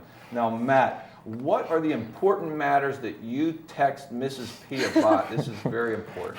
Very important. Well, I mean, like today, for instance, I was thinking, I didn't actually, but I was thinking I needed to text her to ask if they were going to put makeup on me for this, because I don't know how that would have worked, since I do have a little bit of scruff right here. I don't know if that, I've never really experimented with makeup. You know, sometimes at the pool, if I'm going tanning, I need to text her about those kind of things. You know, important matters and other stuffs about when ATA meetings are and stuff about that. What pool do you go to? Well, I belong to Valley Brook Country Club, but I go to a bunch of different pools with friends. And Do you have to put sunblock on? oh yes, I burn very easily. Yeah, I hate that. Don't you hate that? Oh yeah, and then I'm it so just jealous of like dark-skinned people. yeah, I know, and just people that don't get burned. My grandpa never gets burned. Well, how about girls in Upper St. Clair High School? What's up with the girls? Do you ever text Mrs. P about those? I have before. And Yes. What do you ask her? What do you ask her? Just What to saying say to yeah, them? yeah. What say? I get nervous, when I talk to girls. Like, it's just I can relate. yeah, if they're they're a real attractive girl, and I see her and I want to ask her out, but I don't. I go up to her and all of a sudden I just just get all not working. nervous and I just get So what does Mrs. P tell you to do? She just tells me be myself. She's very supportive. She's like, she's like another mother to me. She's awesome. I know she's a great lady. She's like Wonder Woman. In what respect? She can do anything. She can do started, anything. yeah. She started Athletes Taking Action. She can help all these people out. She's a mother. She has a lot of energy. Oh yeah, she Do you does. know where it comes from? I don't know. Coffee. Coffee. No, I'm just joking. Okay. But I hear you have good dance moves. Yes. And the question is, A little bit. show me the sprinkler. The sprinkler. Yeah, you can do it like Okay, you can sit down. Yeah, I'll do it sitting down. Start one side, you go like that. Then you go, going back, and then you go. That is sweet. I love that. Yeah, you can switch hands too. Do both sides, get the full effect. What are the other? I mean, you have to show if you want, but what are the other ones? What's some of your like Well, there's famous moves? there's like the shopping cart. You can get the stuff on a high shelf. Get something you don't want, put it back. Lawnmower, do that, and then mow the lawn. My sisters taught me a lot of stuff. They're both older than me. When I was in college, I used to go like that. Oh, that. I used to go like That that. It was works. like the cheese Cheese grater? It's like the cheese grater, and no one ever that showed works. me that. Or is that okay with you? Oh, that Would works, you take yeah. that with you? I'll try it out next time. Next time I'm at a dance party, I'll Okay, try it out. Okay, that's good. That's great stuff. Will you come on the dance party when we have Tyler Podovnik come in and what? Oh, yeah. But we need girls and boys though. We don't want it to be all just one. Okay. Will you Yeah, help I'll- recruit that? Yeah, I'll recruit some girls I know that can dance. Nice. We got to have that because I'm telling you, this could be dance party USC. It could just blow up, and Definitely. blowing up is a good thing sometimes. Yeah, turn it from dance party USC to dance party USA. That's what I'm talking about. Yeah. So Anthony, talk about varsity soccer. I mean, what position do you play? I'm an outside midfielder. Oh my gosh, outside midfielder. Yeah. My son plays outside midfield, and you guys run like forever, don't you? Yeah. I'm talking miles in a game, don't you? Yep. Yeah. So you have to be in like really good shape, don't you? Mm-hmm. Have you always been in good shape? Or has that kind of thing always come natural to you? Is it something you have to work on? Well, I play like year-round soccer. I play cup soccer, so that keeps me in shape for my off season for high school. And then during high school, I practice every day. And in the summers, I've run a couple miles a day just to keep in shape for the season. You run with music or without music? With music, but sometimes it falls out, so What kind depends on the day. With those earbuds? Yeah. I hate those earbuds. I'm old school with I don't know what I don't know what they call this. Yeah, they'd fall off, so I don't normally use those. Yeah, you don't really use those. Yeah. And what's fun about soccer to you? I just the love for the game and just being with everyone, working together to try to win and get some goals. Well, you guys are always like it. good. The soccer programs at USC are really good, boys and girls. And your coach, what, Juve? It's Coach Juve? Uwe Schneider. Yeah, so he's Coach not Schneider. from America, is he? Um, I mean, he wasn't. I don't think he was born here. Is that true? Because I think he still has an accent. Is that I don't right? know. Yeah. Yeah, but I think where's he from? Germany. Germany. Now that's some serious soccer going on there. Yeah. I mean, serious. I mean, I was on a train in Germany. I was riding down the Rhine, and I just saw all these soccer fields, and I was thinking, this is what they're talking about in this country. Yeah. It's soccer city there, soccer country. But what do you like? Who's your biggest rival in soccer? Who are some of your biggest rivals? Probably Peters or Mount Lebo. Peters They're or the two Mount main Lebo. ones. The two main ones. Yeah. And people don't realize soccer's the #1 sport in the world. Huh? Yeah. But see, we live in Western Pennsylvania, and Western Pennsylvania it's not the #1 sport in Western Pennsylvania. Right. Football. What is? Football is. Big time. Yeah. Big time. Imagine a soccer game with all the people at the football game. Imagine them being at a soccer game. Do you think that'd be kind of crazy? Yeah. For some games, like against Peters, when we played home, we had a pretty big crowd, but not as big as football. Have you ever seen soccer in another country? I've seen it in Italy before. Been there. Yeah, I've seen Where? it in Italy before. Did you? Yeah. That's nice. Well, it's probably different, huh? Yeah, it's Like loud. they're really into it. Yeah. So that's kind of neat, huh? Yeah, it's pretty cool. Yeah. Now talk about this diabetes stuff. What do you do with that?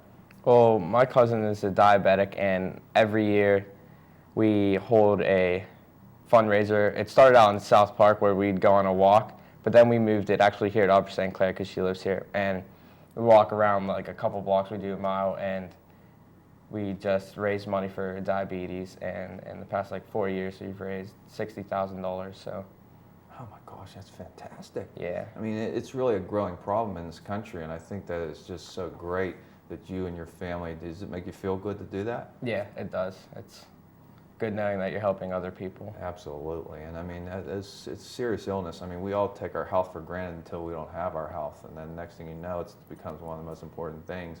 So I think it's so wonderful. Tell your family I think they're awesome. Okay? All right, thanks. I appreciate that. Kelly, what's it like being a goalie? It's pretty nerve-wracking. Well, you know, I used to coach a young soccer teams, and I had girls, and nobody wanted to play goal. So if you were the coach and you had all these young girls, I'll tell you what I did after I asked you what you would do.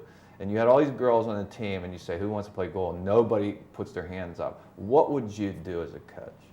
I mean, I tell them you don't have to run a lot because you pretty much just stand there and like every once in a while you get a shot.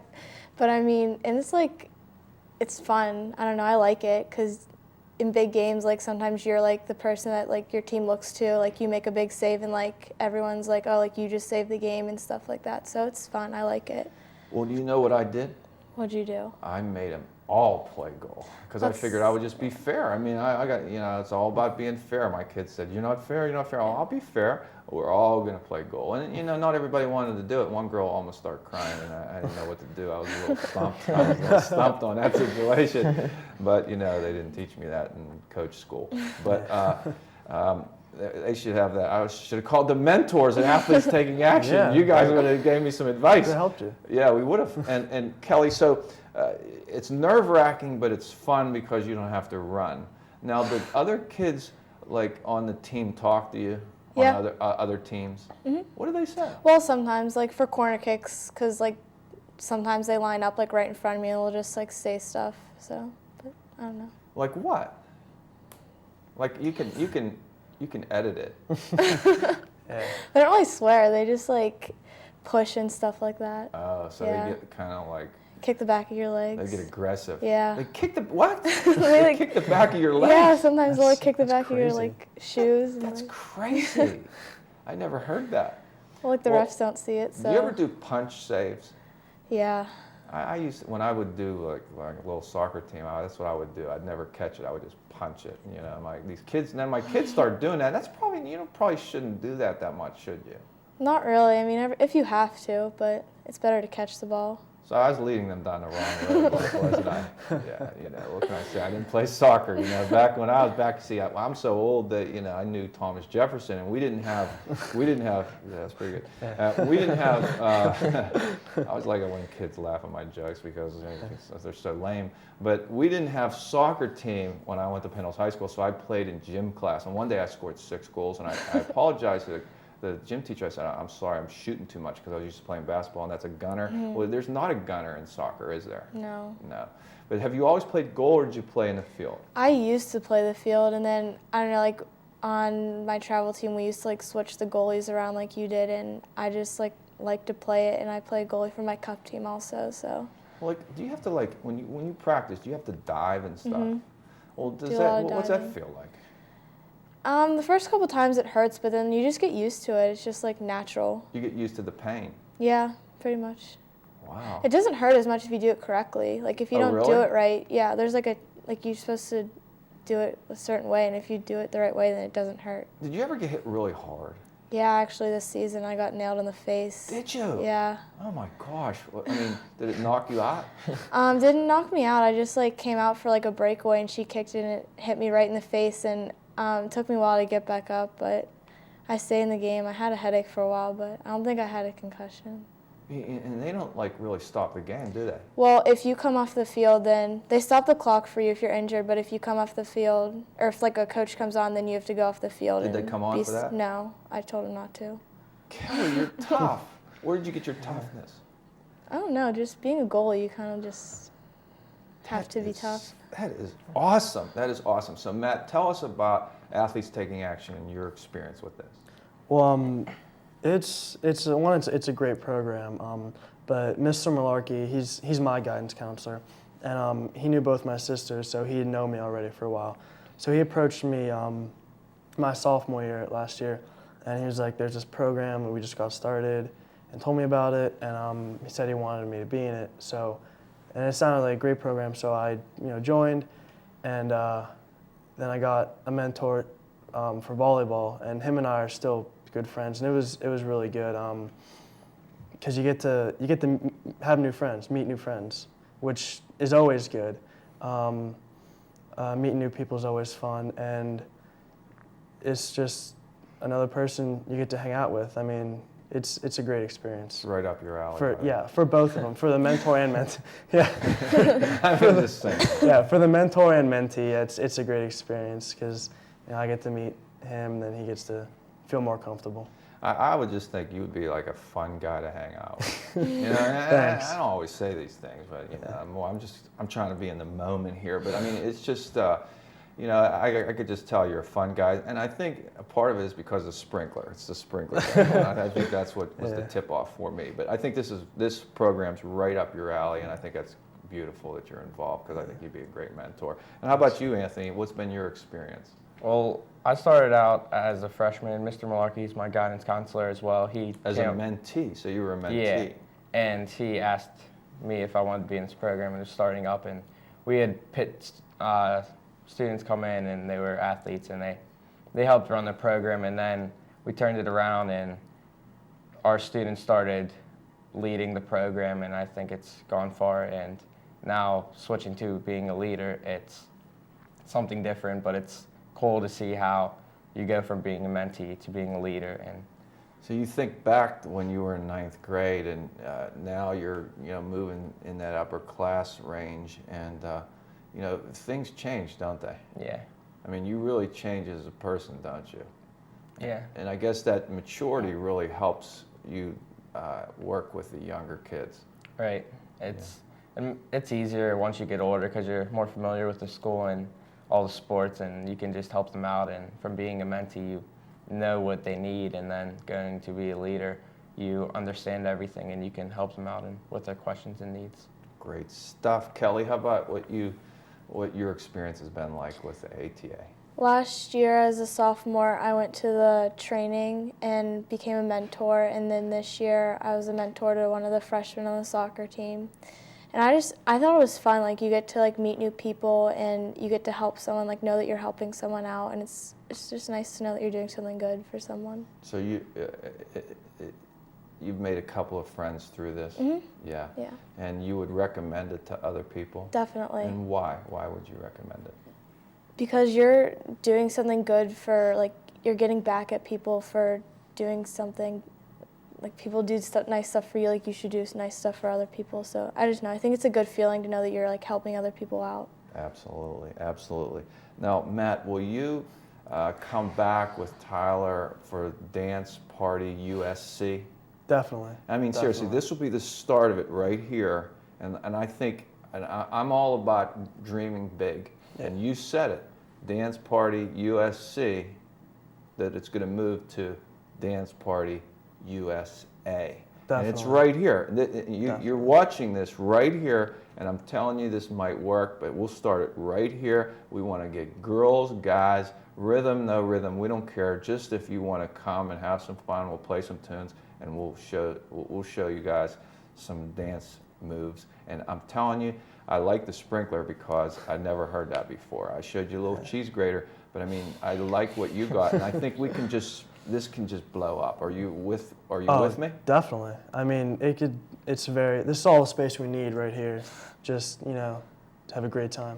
Yeah. What have athletes taking dance moves, or we'll make something. Yeah. We'll have to go in Mrs. P's basement or family room. We'll have to Yeah. figure this one out. This will be a new group for USC. Okay. Yeah. As long as Mrs. P's involved, it's gonna blow up in a great way. Absolutely. Absolutely. Now, Anthony, you have what, another year? I mean, what are you looking toward next year with school, and are you thinking ahead at all? I'm thinking of maybe going into business and accounting for college, and not sure where yet, but looking at a couple schools all around and getting an idea, but main things are business and accounting. Well, Anthony, my wife's a CPA accountant, and she's a great mentor. So if you ever want any information on that, she'd be thrilled to talk to you. All right, Is that thanks. okay? That's good, Yeah. thank you. And you're welcome. Kelly, how about you? What's the thoughts of next year and beyond for you? Well, I've always wanted to be a teacher, so I want to look at schools for teaching and do more with I'm in a class called childcare, and we teach the preschool kids, and it's fun and it helps because you actually get to teach a class. So. And you're going to teach younger kids? I don't know. I want to be a math teacher, I think. So anywhere, I think 8th or 7th grade. That's great. My daughter's thinking about that. She's thinking of teaching calculus, which is tough, but I mean, she's got it going in that respect. But that's really great. I wish you the best of luck with Thank that. you. And I wish all three of you the best of luck. And I'm so happy you came to join us because, you guys are doing some great stuff here. You guys have some personality, but you're also doing some really good things for some younger kids. And I just think that that's something, and you learn that now, you can take that in your life and you'll just make tons and tons of friends, and you'll be building bridges all over the place. So it's great what you're doing, and thanks for coming. I want to wish you guys the best of luck. Thank you. Thank you. Thanks for having us. Thanks. Yeah. Also joining us are three additional members of the Athletes Taking Action group at Upper St. Clair High School. Our first guest next to me is a football. He's a receiver on the football team. He works at Chick-fil-A. He wants to study orthopedics in the future, and he volunteers at Washington Hospital. Please let me introduce Yanni Chizik. Yanni, it's great to have you. Nice to meet you. And next to Yanni is a sophomore who's on the high honor roll. That's strong. He's a varsity swimmer and soccer player. He represents USC in the National Science Bowl. That is nice. I don't know many people that do that, so I can't wait to talk to him about it. He's a Student of the Year nominee. How about that? And he enjoys traveling to different places. Please let me introduce Patrick Davis. Patrick, it's great to have you here. It's great to be here. And next to Patrick is a sophomore. She's a midfielder on the field hockey and lacrosse teams. She's in the environmental club. She's a traveler. She goes to Italy. Hannah, please let me introduce Hannah Deal. Hannah, it's nice to have you here. It's good to be here. It's good. I just loved how you said that, Hannah. Yanni, do you know the other Yanni? Have you ever heard of the other Yanni? I've heard of him. What do you know of him? He could play piano. Yeah. That's it. Can you play the piano? No, I can't. Do you want to be like their other Yanni? I don't know him at all. I don't Okay. know. Okay. Well, if you don't want to play piano, you probably don't want to be like him. No. I'm not good with instruments. Well, you're a football receiver. Who's your favorite receivers that you like to watch play? I don't know. What's that? I don't know. Oh, you haven't thought about it. No. You haven't thought about it. That's okay. But you work at Chick-fil-A. I mean, what's that like? It's fun. What's I'll enjoy fun it. about it? It's. I don't know, we have a good time. It's not all serious, We have the radio in the kitchen going on. And we're kidding around, we're dancing, we're cooking, and Are you a dancer too? I try. I'm not any good, but I try. Are you going to come to USC dance party when we do that? Oh yeah, I'll try it out. Yeah. Will you do that? Yeah. I mean, girls really like that. And They really do. Now you're just looking at me. Yeah, right. But the Chick-fil-A, what do you do there? What exactly do you do there? I do everything except for deep frying because I'm not 18.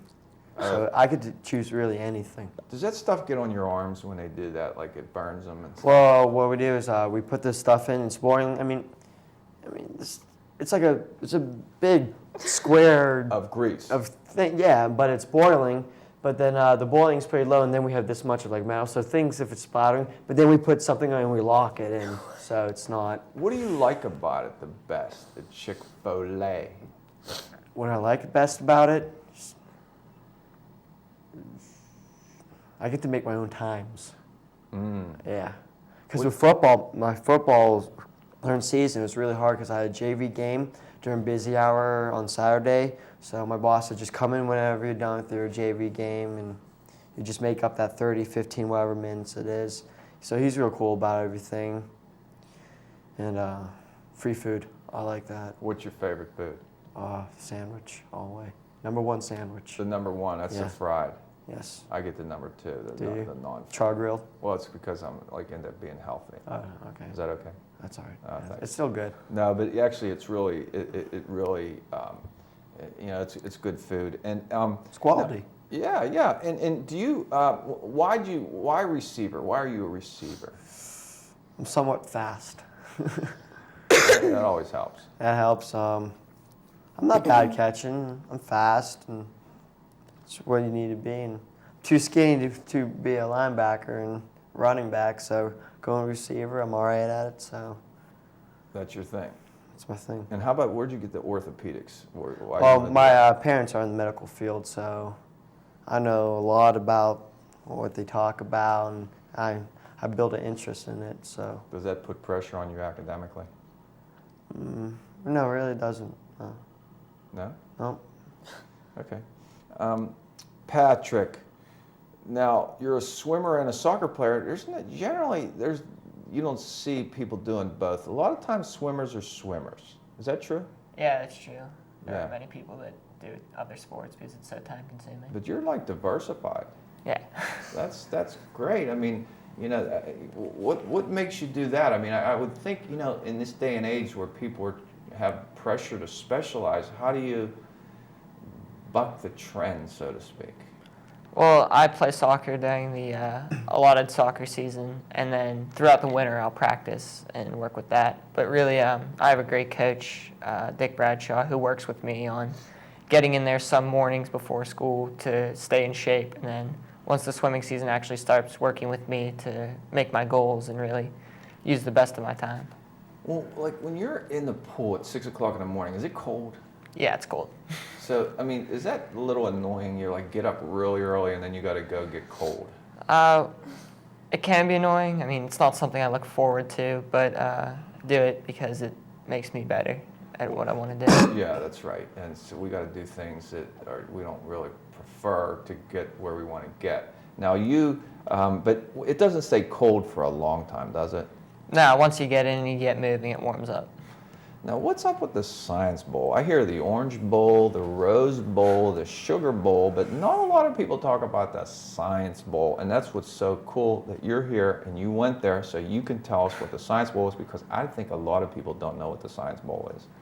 It was a competition I got involved in school, and we actually made it to the national level the summer before my freshman year. And what we basically did was we made a model car that used a hydrogen fuel cell, and we'd race that. And we also had like just a quiz portion on general knowledge science questions. Do you realize how topical that is today as we spend all this money on foreign oil? Yeah, it was actually sponsored by the Department of Energy and as a means to see what kids were thinking and how to use their ideas possibly to help with that issue. That is fantastic. Whose idea was it? I'm not exactly sure. I mean, I know General Electric and the Department of Energy sponsored it, and came up with the competition and the entire program in order to come up with the ideas. Are kids like at the Science Bowl really smart?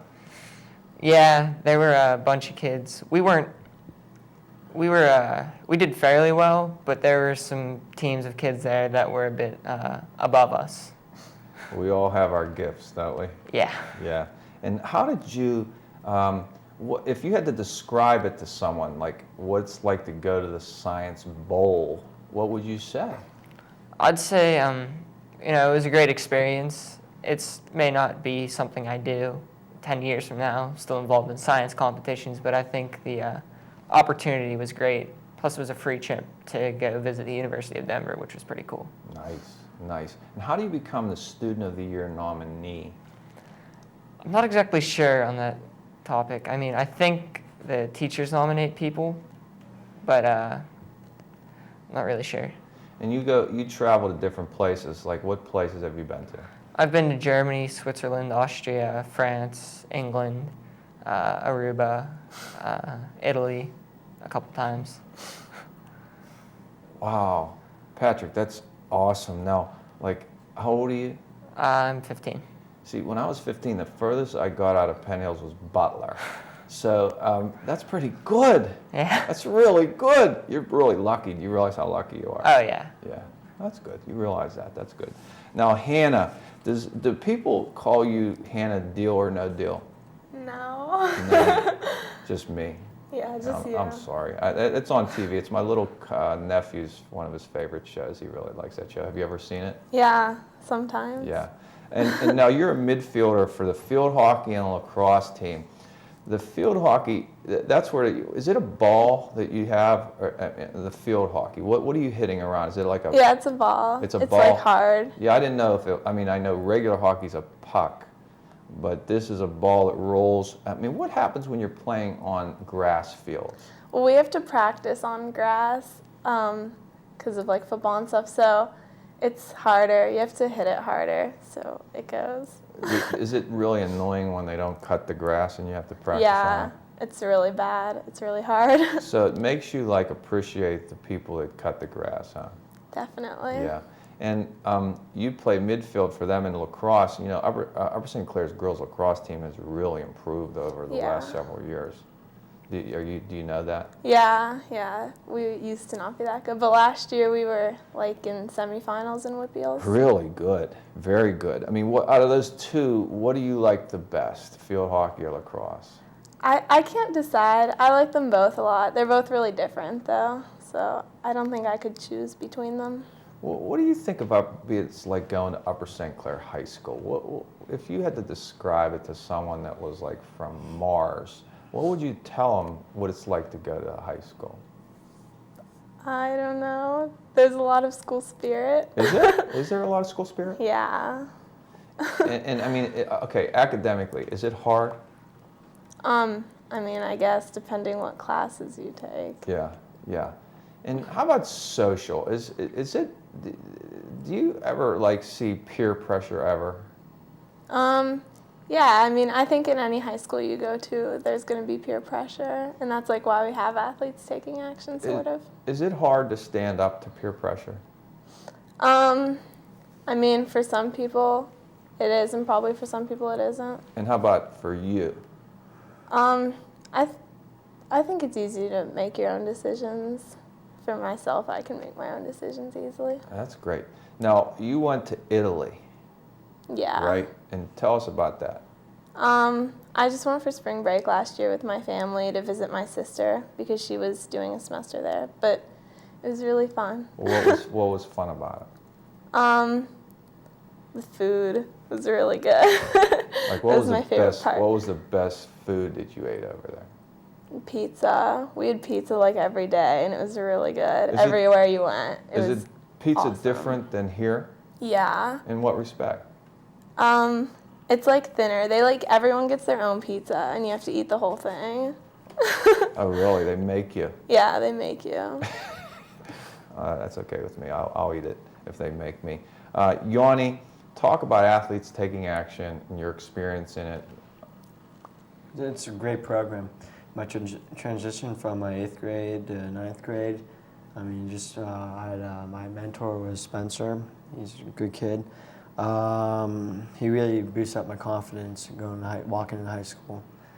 I was going to walk in high school without this program, I would have been blown away. But he helped me out, what's going on, what to say, what to do. And you know, it's so interesting you say that because most people go into the high school with nothing like this. Mm-hmm. And you're saying it would blow you away. And I can understand that because there's a lot of pressures in high school. And you say it boosted your confidence. What do you mean by that? He introduced me to a lot of people, so I knew names, and so So you Really helped. It really helped you. That's great. And how about you, Patrick? What has been your experience? Well, when I was a freshman, in 8th grade, I missed school the day that we got mentors. So coming into high school, I didn't have a mentor. And I looked around, I saw the kids that did have them, and I saw how much easier it was for them than me to transition into it, to know what was going on. Going to soccer, I didn't know I had to be there 15 minutes early because that's really when it started, other than the actual time. Yeah. I didn't know that, so Yeah. I should have played the first day, which led to some yelling. Yeah. But, I learned by myself. But I think it just would have been easier overall to have a mentor. Yeah. So you didn't have it your first year. No. And now you're a sophomore. What do you do with it now? What do you do in this group? Now I am a mentor. I see. And I have a freshman who I help. He's also plays soccer and swims, which is kind of cool because that's an odd combination. Yeah. So it's great to be able to help him out and tell him, what you need to do in order to be successful. Yeah. Yeah. That's really neat. And how about you, Hannah? What has been your experience? I also didn't have a mentor my freshman year, but I had sisters, so like coming to high school was easier for me. But I think people that don't have a mentor or like siblings or anything would definitely be really lost. So I joined the program to help kids that are younger to not be lost when they get to the high school. So what has been your experience being a mentor? It's been really good. I have a mentee that plays field hockey, and I got to know her over the summer, and I think it probably really helped her coming into preseason and everything, just to know someone older, to like meet the team and stuff.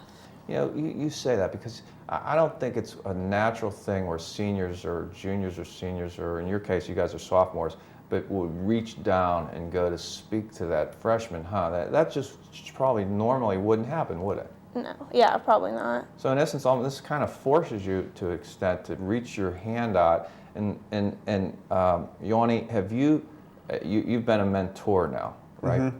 So you were a mentee, and now you're a mentor. Yes. And was it awkward at first to reach out like that? Yeah, it's always going to be. But once I started talking with him, my mentee, and you could tell he really appreciated it. First he was shy, you're going to be shy, but once he started talking with me and I got to know him, it got more personal, so you could tell he really respected it. How about you, Patrick? When you started out as a mentor, was it awkward for you? It was a little bit awkward, not as much because I already knew my mentee from playing sports outside of the high school. But it was a little bit awkward to just talk to him more in depth than I had before and to get to know him better. That's great. Hannah, would you recommend this program? Yeah, I would definitely recommend it Why? too. Well, for like freshmen, it's great because they get to know older kids on their teams, and I think it's also good for like upperclassmen because you get to meet the younger kids and make friends that you probably wouldn't normally. I think it's great. I think you guys are great to come here and visit with us. I think it's wonderful what you're doing, especially as sophomores already. Imagine what you're going to be as a senior. You guys are going to be like senior mentors and really have it going on. And that's really great. Yanni, Patrick, Hannah, thanks for coming. I really appreciate it. I hope you enjoyed yourself. And I wish you all the best of luck in your high school years. Thank you. Thanks. Okay. Also joining us in our last three members of Athletes Taking Action are three sophomores, and we're going to speak to them in a moment. And let me introduce them. Next to me is a sophomore Student of the Year nominee. He's a 4.0 GPA. He's a defensive end on the football team. He's a face-off middie on the lacrosse team. The highest honor roll. He's coached Pee Wee football in 8th grade. How about that? That's awesome. And he sustained a concussion about a month ago, and the last month has kind of been a blur for him, but he wants to thank, and he wrote this down, he wants to thank all his friends and family that have helped him. I think that's so great. I love to see gratitude like that. It's really wonderful. And also wants to thank Dr. Collins for helping him with a speedy recovery. Please let me introduce Sean Gannon. Sean, that's really cool that you're like thanking people at this young of an age, because not everybody does that. Yeah, well, I really appreciate what they've been doing for me because I realize it could be a lot harder without them, and all my teachers have been very accommodating, and I really appreciate how my parents have been helping me out lately. Well, someone taught you right, Sean, because that's great stuff, and we should be thankful to people, and I always make my kids write thank you notes, and I drill it into their head because I'm not sure that just comes naturally to people. And next to Sean is also a big sports guy: football, basketball, track. He's a sophomore. He was a captain of the freshman football and basketball team. His hobbies: he loves to run and hang with his friends. His family has his mom, dad, younger brother. He's been playing sports ever since he could remember. He wants to go on to college and hopefully run track, and he's never been sunburned. I'm so jealous.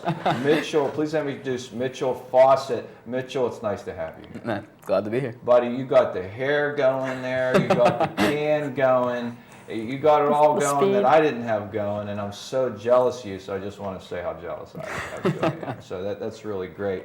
And next to Mitchell is also a sophomore. He has a 3.5 GPA. He's a hockey player. He loves to golf. He starts on the varsity hockey team. He wants to go on to a good college someday, maybe Michigan, Penn State.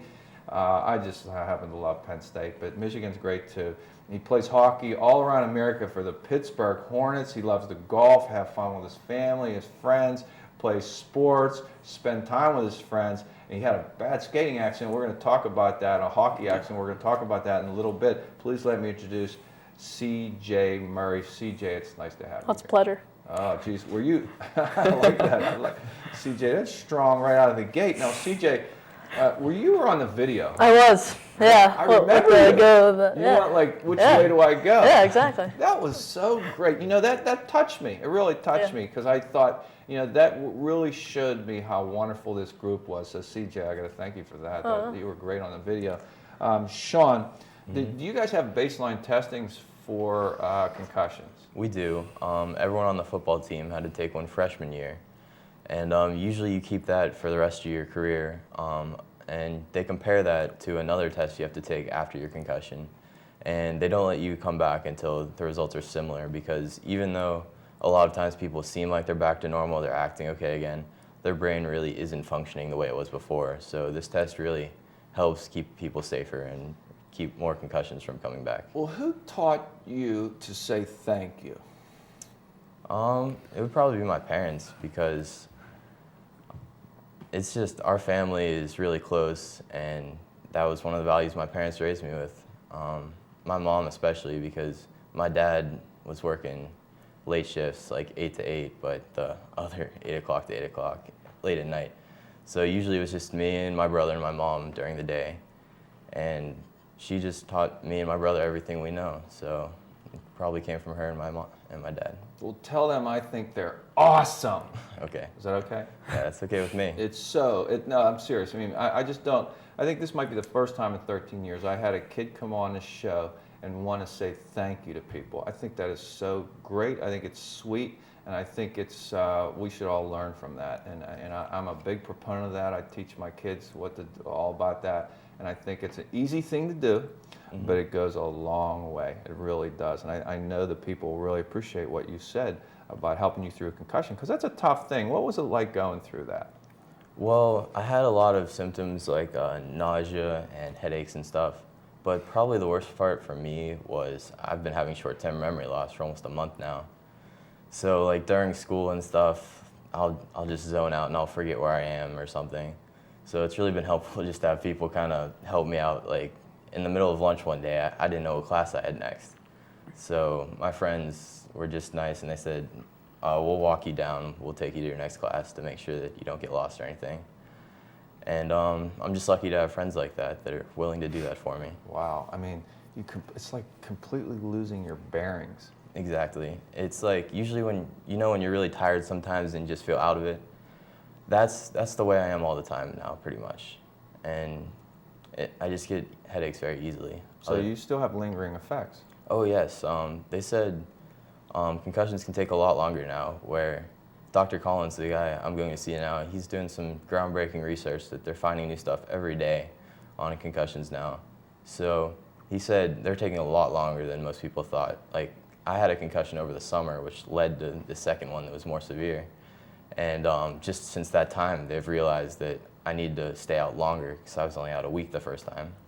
And it's going to be a couple months now before I'm fully healed. How did you get these concussions? Well, we had a lacrosse tournament in Alexandria, and I went up to hit a kid and I split my forehead. I had to go get stitches right above my eye, and they diagnosed me with a concussion then. And that was the first one over the summer. And then I went back to school. Well, I went back to lifting and doing all the football stuff a couple of days later. And they said that when I don't give my brain a chance to heal, the concussion stayed around, and I just kept aggravating it until finally I received another concussion, which just kind of compounded the first one. Wow. And so has this affected your schoolwork at all? Oh, definitely. The last couple weeks, I've been doing half days of school, very little homework, no tests or anything. And I'm doing that for 2 more weeks at least. I mean, I go see Dr. Collins every couple weeks, and hopefully it'll get better soon. But right now, I'm doing very little schoolwork, and I mean, it's fun for the moment because I get to take it easy, but there's that realization that I'm going to have to get all that work done sometime. Oh my, and how did you become a Student of the Year nominee? Well, I think the process is that each teacher gets to choose 2 students out of all their classes that they feel is an exemplary student. And if a teacher picks you, you get nominated and you go to the auditorium one night and they bring everybody up on stage. And whoever has the most votes ends up being the Student of the Year. My friend Brian Griffith ended up winning it for our grade. He's on the football team as well, which is a good thing. Wow, but it's neat to be nominated. It's very nice. Yeah, it's really great. Good for you. Now, Mitchell, have you always had curly hair? Actually, no. Up to 7th grade, I used to get it cut real short, buzz cut, and then I let it grow long and it was straight, and then after that it's been curly since. I think I get it from my mom's side. Did you ask for the buzz? I went down to my grandparents when I was younger, and my uncle shaved both my brother and my head, so kind of mashed for a little bit, and I kind of got tired of it because I just looked ridiculous with a buzz cut. It wasn't working. See, my dad, when I was young, he made us go get crew cuts, and I Yeah. didn't want to do They it. were. You know. It just wasn't working for me. Not that much was working for me, but it just wasn't working for me. And I just didn't want crew cuts. But so you had the buzz, and now you got the hair going. Do you think you have more mojo with your hair? Yeah, I guess. Absolutely. And then you want to have some mojo. Of course. Yeah, I mean, why not? Especially in high school. Absolutely, absolutely. Now, you play football, basketball, and you run track. Yeah, I actually played baseball before high school started. I've been playing baseball ever since I could walk, and I had to drop that because 4 sports was just too much. Little Yeah. overload action there. Yeah. Now, what's your best attribute on the athletic field? Definitely my speed. Your speed. So you have some speed Yeah. going, and that's always a nice thing. Yeah, it is. Now you're a sophomore now. Yeah. And you're saying that you have a chance to play some varsity basketball? Yeah, JV or varsity, hopefully. Varsity, yeah. You know, that's tough. That's tough. Yeah, I played varsity football this year. I returned punts. So. Oh, did you? Yeah. For the varsity football team? Yeah. And what's that like? What, returning punts? Yeah. Being a kid my size, going up against kids that are that big, it's a little bit nerve-wracking. But I mean, last week against McKeesport, I kind of found out the hard way trying to block for my teammate, and I got set flying basically. Really? Yeah, I tried to block a kid who probably outweighs me by at least 70 pounds, and I got the rough end of that one. You know, Reed Applebaum, he was talking about he's a great kid. Football being nerve-wracking. Oh, it is. What's nerve-wracking about it? I think it's the fact that playing for Coach Render, he takes it very seriously. And I mean, I love the guy, he's a great coach. But like Friday nights are real serious, and it's like, you don't have that much room for error. I mean, Reed's a great athlete. He had an awesome year this year. Yeah. But football, like playing in front of your whole hometown, Friday nights under the lights, and against, rivals like Mount Lebanon or Peters, it's you have to perform. Yeah, and he's a big guy, and he said he was talking. He's a little bit bigger than you, and he talked about one of the parts being nerve-wracking is that people want to hit you. Oh, they want to kill you. They want to kill you, especially being from Upper St. Clair. Yeah. So does that even add more to the nerve-wrackingness to easily. you? Yeah. So that might even make you run faster, huh? Yeah, it's being the fast kid and the small kid that people want to hit you more. Do you feel like when you see these big guys coming at you, do you feel like you got to really put the jump? Oh, yeah. It's like the end of your life coming right at you. It's like a bus. So you probably couldn't run faster if you even tried, because if you got someone running after you to smash you, you're going to do everything you got to run, huh? Put a move, then Little yeah, move, burn. little move. Mhm. But you know, Randall L, he used to do the punts, return punts Yeah. for the Steelers, and he was so kind of like. He was quick side to side. And he didn't let anyone get a good shot on Mhm. him. Is that sort of maybe one of your goals? Yeah, definitely. You don't Okay. want to. Well, you have to do whatever you can to take that square shot away from your opponent. And if it wasn't one of your goals, I was going to suggest it. Have you always been tan? Yeah, actually, I have. I'm so jealous. I'm serious. I've never been tan in my life, Yeah. and I want to be tan. Is there anything I can do?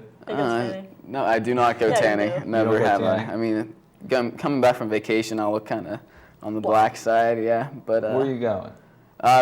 We go to New Jersey now. Ever since my uncle passed away a few years ago, we stay away from where we used to go just because. Which was where?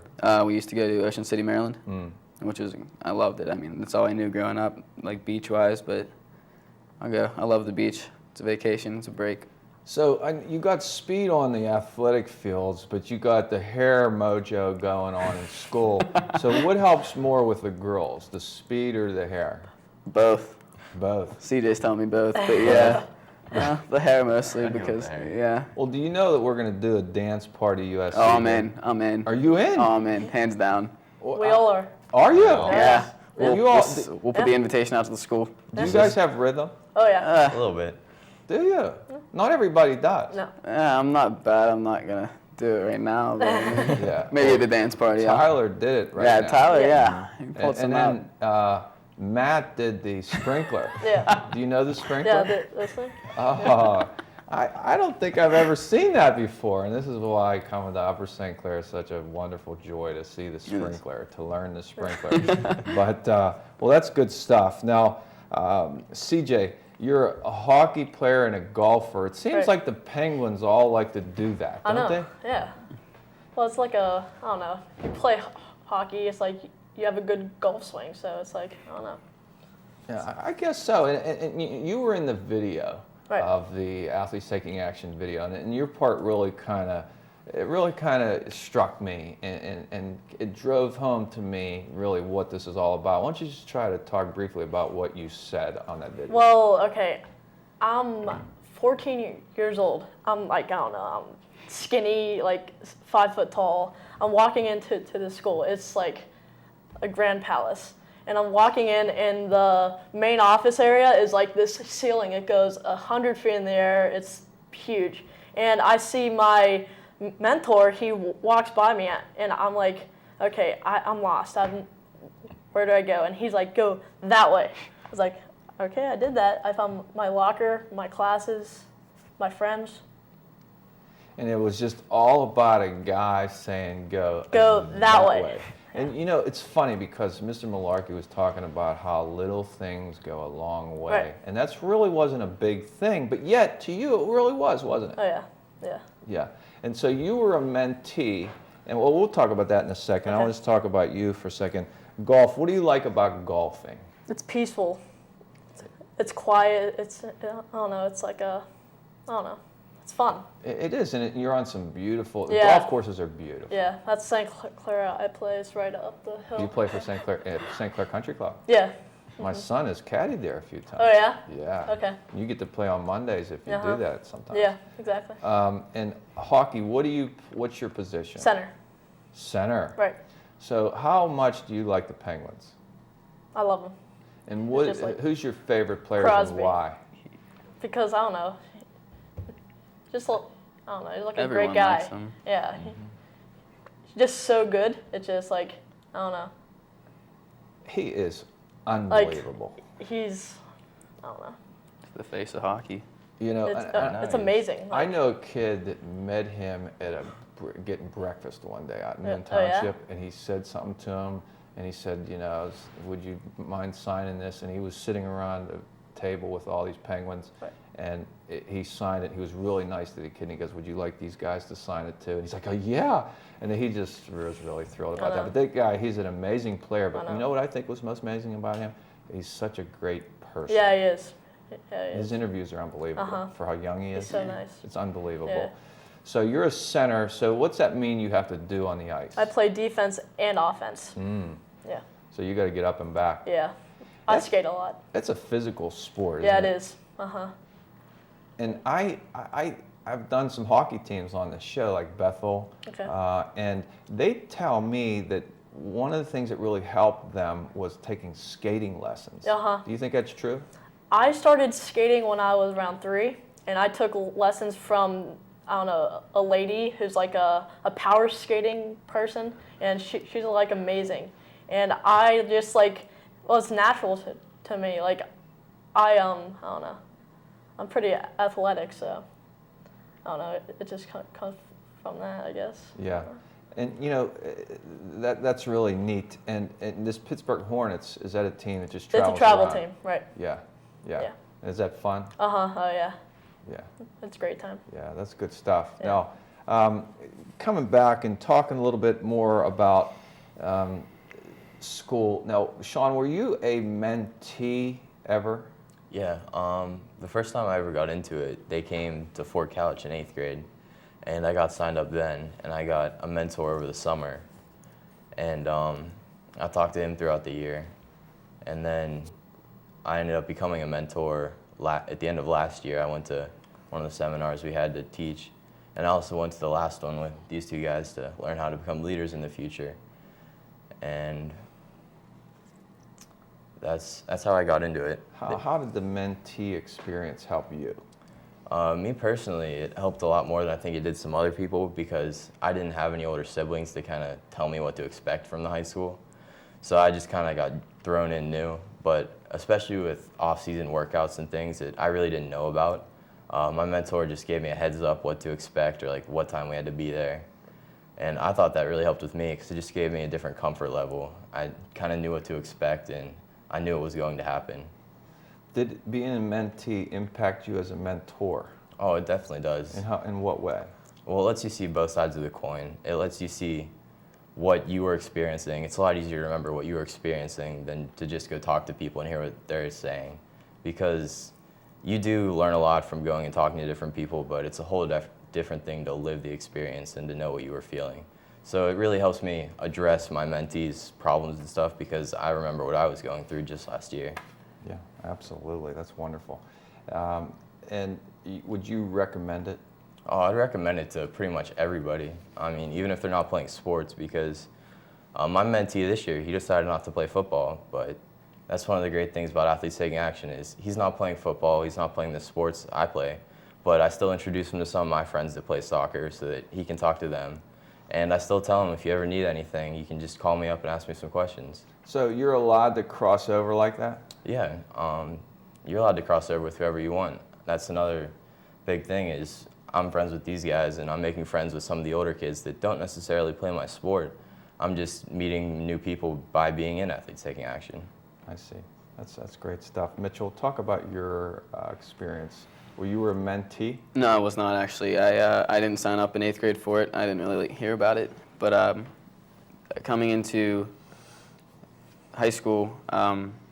Malarkey had heard that I was, a good athlete, and he talked to me. He's like, you're not in Athletes Taking Action. You want to join? And I was like, yeah, definitely. But last year I didn't have a mentor, so I had to, I watched what went on around me. And this year, with these two guys, Mr. Malarkey brought us in to be leaders soon, hopefully. And I think not having a mentor actually kind of helped me understand what it's about. Seeing all my friends, get that kind of help, have that person behind them, helping them throughout school and throughout their social lives and everything. But I think I learned a lot from that. Yeah, that's great. Now, what's it been like being a mentor for you? I think it's makes you feel good about what you're doing. Going into high school is a big thing, especially at Upper St. Clair. With you walk around with a bullet on your back to other schools, with a target on your back. I mean, people don't like you being from Upper St. Clair. But being an athlete, being a student athlete, I think is harder because you have to balance your time between athletics, social life with your family, and school. It's tough, and to have someone like an older person there to help you with that, couldn't ask for much more than that. Truer words couldn't be said, Mitchell. I mean, it is tough. I mean, you're trying to balance. You're exactly right. You got these academics with the pressure. You want to get into a college. Yeah. You got this athletics. You got the pressure. You got to play on Friday night lights, under the lights. I mean, there's big time pressure. People trying to kill you. And then social life. You're trying to fit in, and you want to be part of the crowd, and you don't want to be in a cast off. So it is tough. It is. And that's why I think that this is such a wonderful, wonderful program. I really agree with you on that. So would you recommend it? Oh, definitely, hands down. I don't think, I mean, you don't even have to be an athlete to do it. I mean, it's athletes taking action, but I think even if you're a student, watching what we do as a program should kind of opens your eyes as to what like people are doing for like their fellow students, or especially the underclassmen. I mean, my younger brother, he's not like he plays sports, but he's not like a diehard sports fan, and I like to show him that it's just not all about sports going into high school, that you do have to keep your grades up. I mean, everyone has trouble with that. I do personally, and it's like I said, you have to balance your time, and going through high school and having someone that can help you with that, it helps so much for your future and everything else. Mitchell, that's strong. You're coming strong. That's good. I think that's great. And CJ, how about you? I guess you were a mentee. You talked about, that he showed you how to go, what direction. I mean, what else did you get as a mentee? Well, I was a freshman on the varsity team last year for hockey, and the big kids there, like, I'm still small, and the kids are like 200 pounds, 6'4". I'm getting like crushed during the games, and my mentor is, he's picking me up. He's like, it's okay, just go out there, score goals, I don't know, get points, I don't know, do your job on the ice. It's just like, yeah. Picking you up in what respect? I don't know, like he made me feel good. He drove me to practices. He drove me to games. We went out to dinner together. We did like, I don't know, fun stuff with each other. So you think it helped you? Oh, yeah. A little or a Big lot? time, big time. Big time? Big time help. Because, I mean, upperclassmen wouldn't typically talk to freshmen, I don't think. No, like, It's not cool. no, it's Yeah. not cool, but Yeah. I don't know. It's really a great point, really. It's not cool, and really so much is about being cool in It's high high school. school. It's High your school is social about life. Yeah. social, Your being image. It's about, like, cool, trying ego. to fit in, and Image. ego. Yeah, so this takes the uncool out of that and really extends it, and it's something that seems to be able to regenerate itself. They do that to you, and then you do that to somebody else, Exactly. and it just keeps paying forward, it seems. Do you Yeah. think so, CJ? Oh, yeah, of course. Yeah. And now you're a mentor. I'm a mentor, right. And so how has that been for you as far as going full circle in that respect? Well, my mentor last year taught me how to be the best mentor this year. So I have a mentee who's on the JV team, and he's been playing hockey for like 2 years now. And I called him, and he asked me like questions about when are tryouts, what do I wear, like what do I do to come prepared for like tryouts and that. And I told him everything to do, and he thought he couldn't make the JV team, but he did, and I was extremely proud of him because, I don't know, he worked hard to get to the JV team. That's great stuff. That is great stuff. I am so happy you guys would be able to come and spend some time with us. Sean, I wish you really good luck with this concussion issue. Thank you. I mean, it's a tough thing. We take our health for granted until we don't have it, and all of a sudden now you have a medical problem, and you kind of really get to see that, when you don't have those things, how lucky and blessed you are. And then, there's a lot of people out there sick and this and that, so it probably shows you that, doesn't it? It definitely does. Yeah.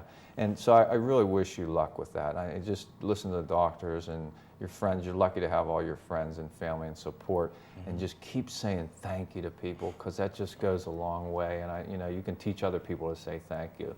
So I really wish you the best of luck. Mitchell, I'm jealous, buddy. I'm jealous because you got the mojo, and I never had the mojo. So, it's the hair, it's the speed, it's the tan. You just got it going on, buddy. So, and just don't let those guys on the football field kill you. Just run faster, and it's just like a little jackrabbit. Just take off and don't let them hit you. But I think you really express yourself very well, and I appreciate that, because it does have an impact here, and you really showed us, and you told us about that. So good luck to you. Thank you. And I keep the mojo going, and that'll take you somewhere. I will. It Thank you will. very much. And CJ, You know, I really appreciated you on the video. I thought it was awesome. People should watch this video. They really should, because it's Athletes Taking Action video. Who put that together? Do you know who did that? I think Mrs. P and Mr. Malarkey did. Yeah. They and did. a couple of students Yeah, did the it as well. students who found it in the beginning. Seniors last year. Oh, really? Well, CJ, you were awesome on the video. You really were. Because you were real, you know, and I think Pittsburgh loves that. They love real. This is an authentic city, and you being fake, people can point you out a mile away, but you were real, and you just said it from the heart, what it was like to be a mentee and how it helped you. And now you're paying it forward, and that's even better, because you learned how to give through being given to. And now you're doing it, and you're going to teach someone else, and your mentees now are going to be mentors. Right. And see, this is a wonderful cycle of It's like giving. a big chain. It is. It's a big It's a chain great of program. giving. It really is. And you guys, I honestly believe that this is a group that could be replicated really across the United States. Right. I think Definitely. schools should definitely jump on it. Oh, yeah, it should. It's such a huge part. High school, just athletics and academics play a huge part in your career and your future, and I think that most schools need just to take a look at that. Absolutely. So your group has been nothing short of an absolute joy for me to have. This is right up my alley. I'm all about helping, but I'm all about athletics too, because all the life lessons you learn through athletics, and it just makes you a better individual. And I know you guys know what I'm talking about, and you'll be able to really speak to that as you get older and older. You'll be able to speak to younger people about why it's so good to do. It's healthy, but it teaches you so much. So anyway, thank you guys for coming. No problem. I know Thanks you for got having us. several years of high school left, and it's a lot of fun.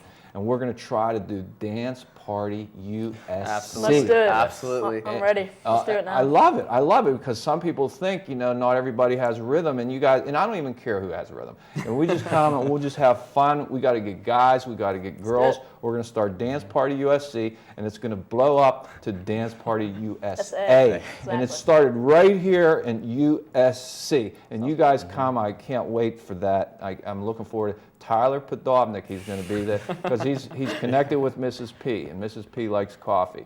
So the thing is, that's where it's all going to be. But anyway, thank you guys for coming. Good luck to you. Thank you very much. Good luck to you. And I just want to leave you with a couple of things. I hope you enjoyed our group today. Just some wonderful, wonderful student athletes at Upper St. Clair High School doing some really great things, giving advice, giving mentorship, counseling to younger kids coming up into high school. I mean, how good is that? And it is a chain. It's something that will just continue to replicate itself. So in essence, they pay it forward. I just want to congratulate Mrs. Podovnik, Mr. Malarkey, and all the founding members of that group that came up with these ideas, because this group is wonderful, absolutely wonderful.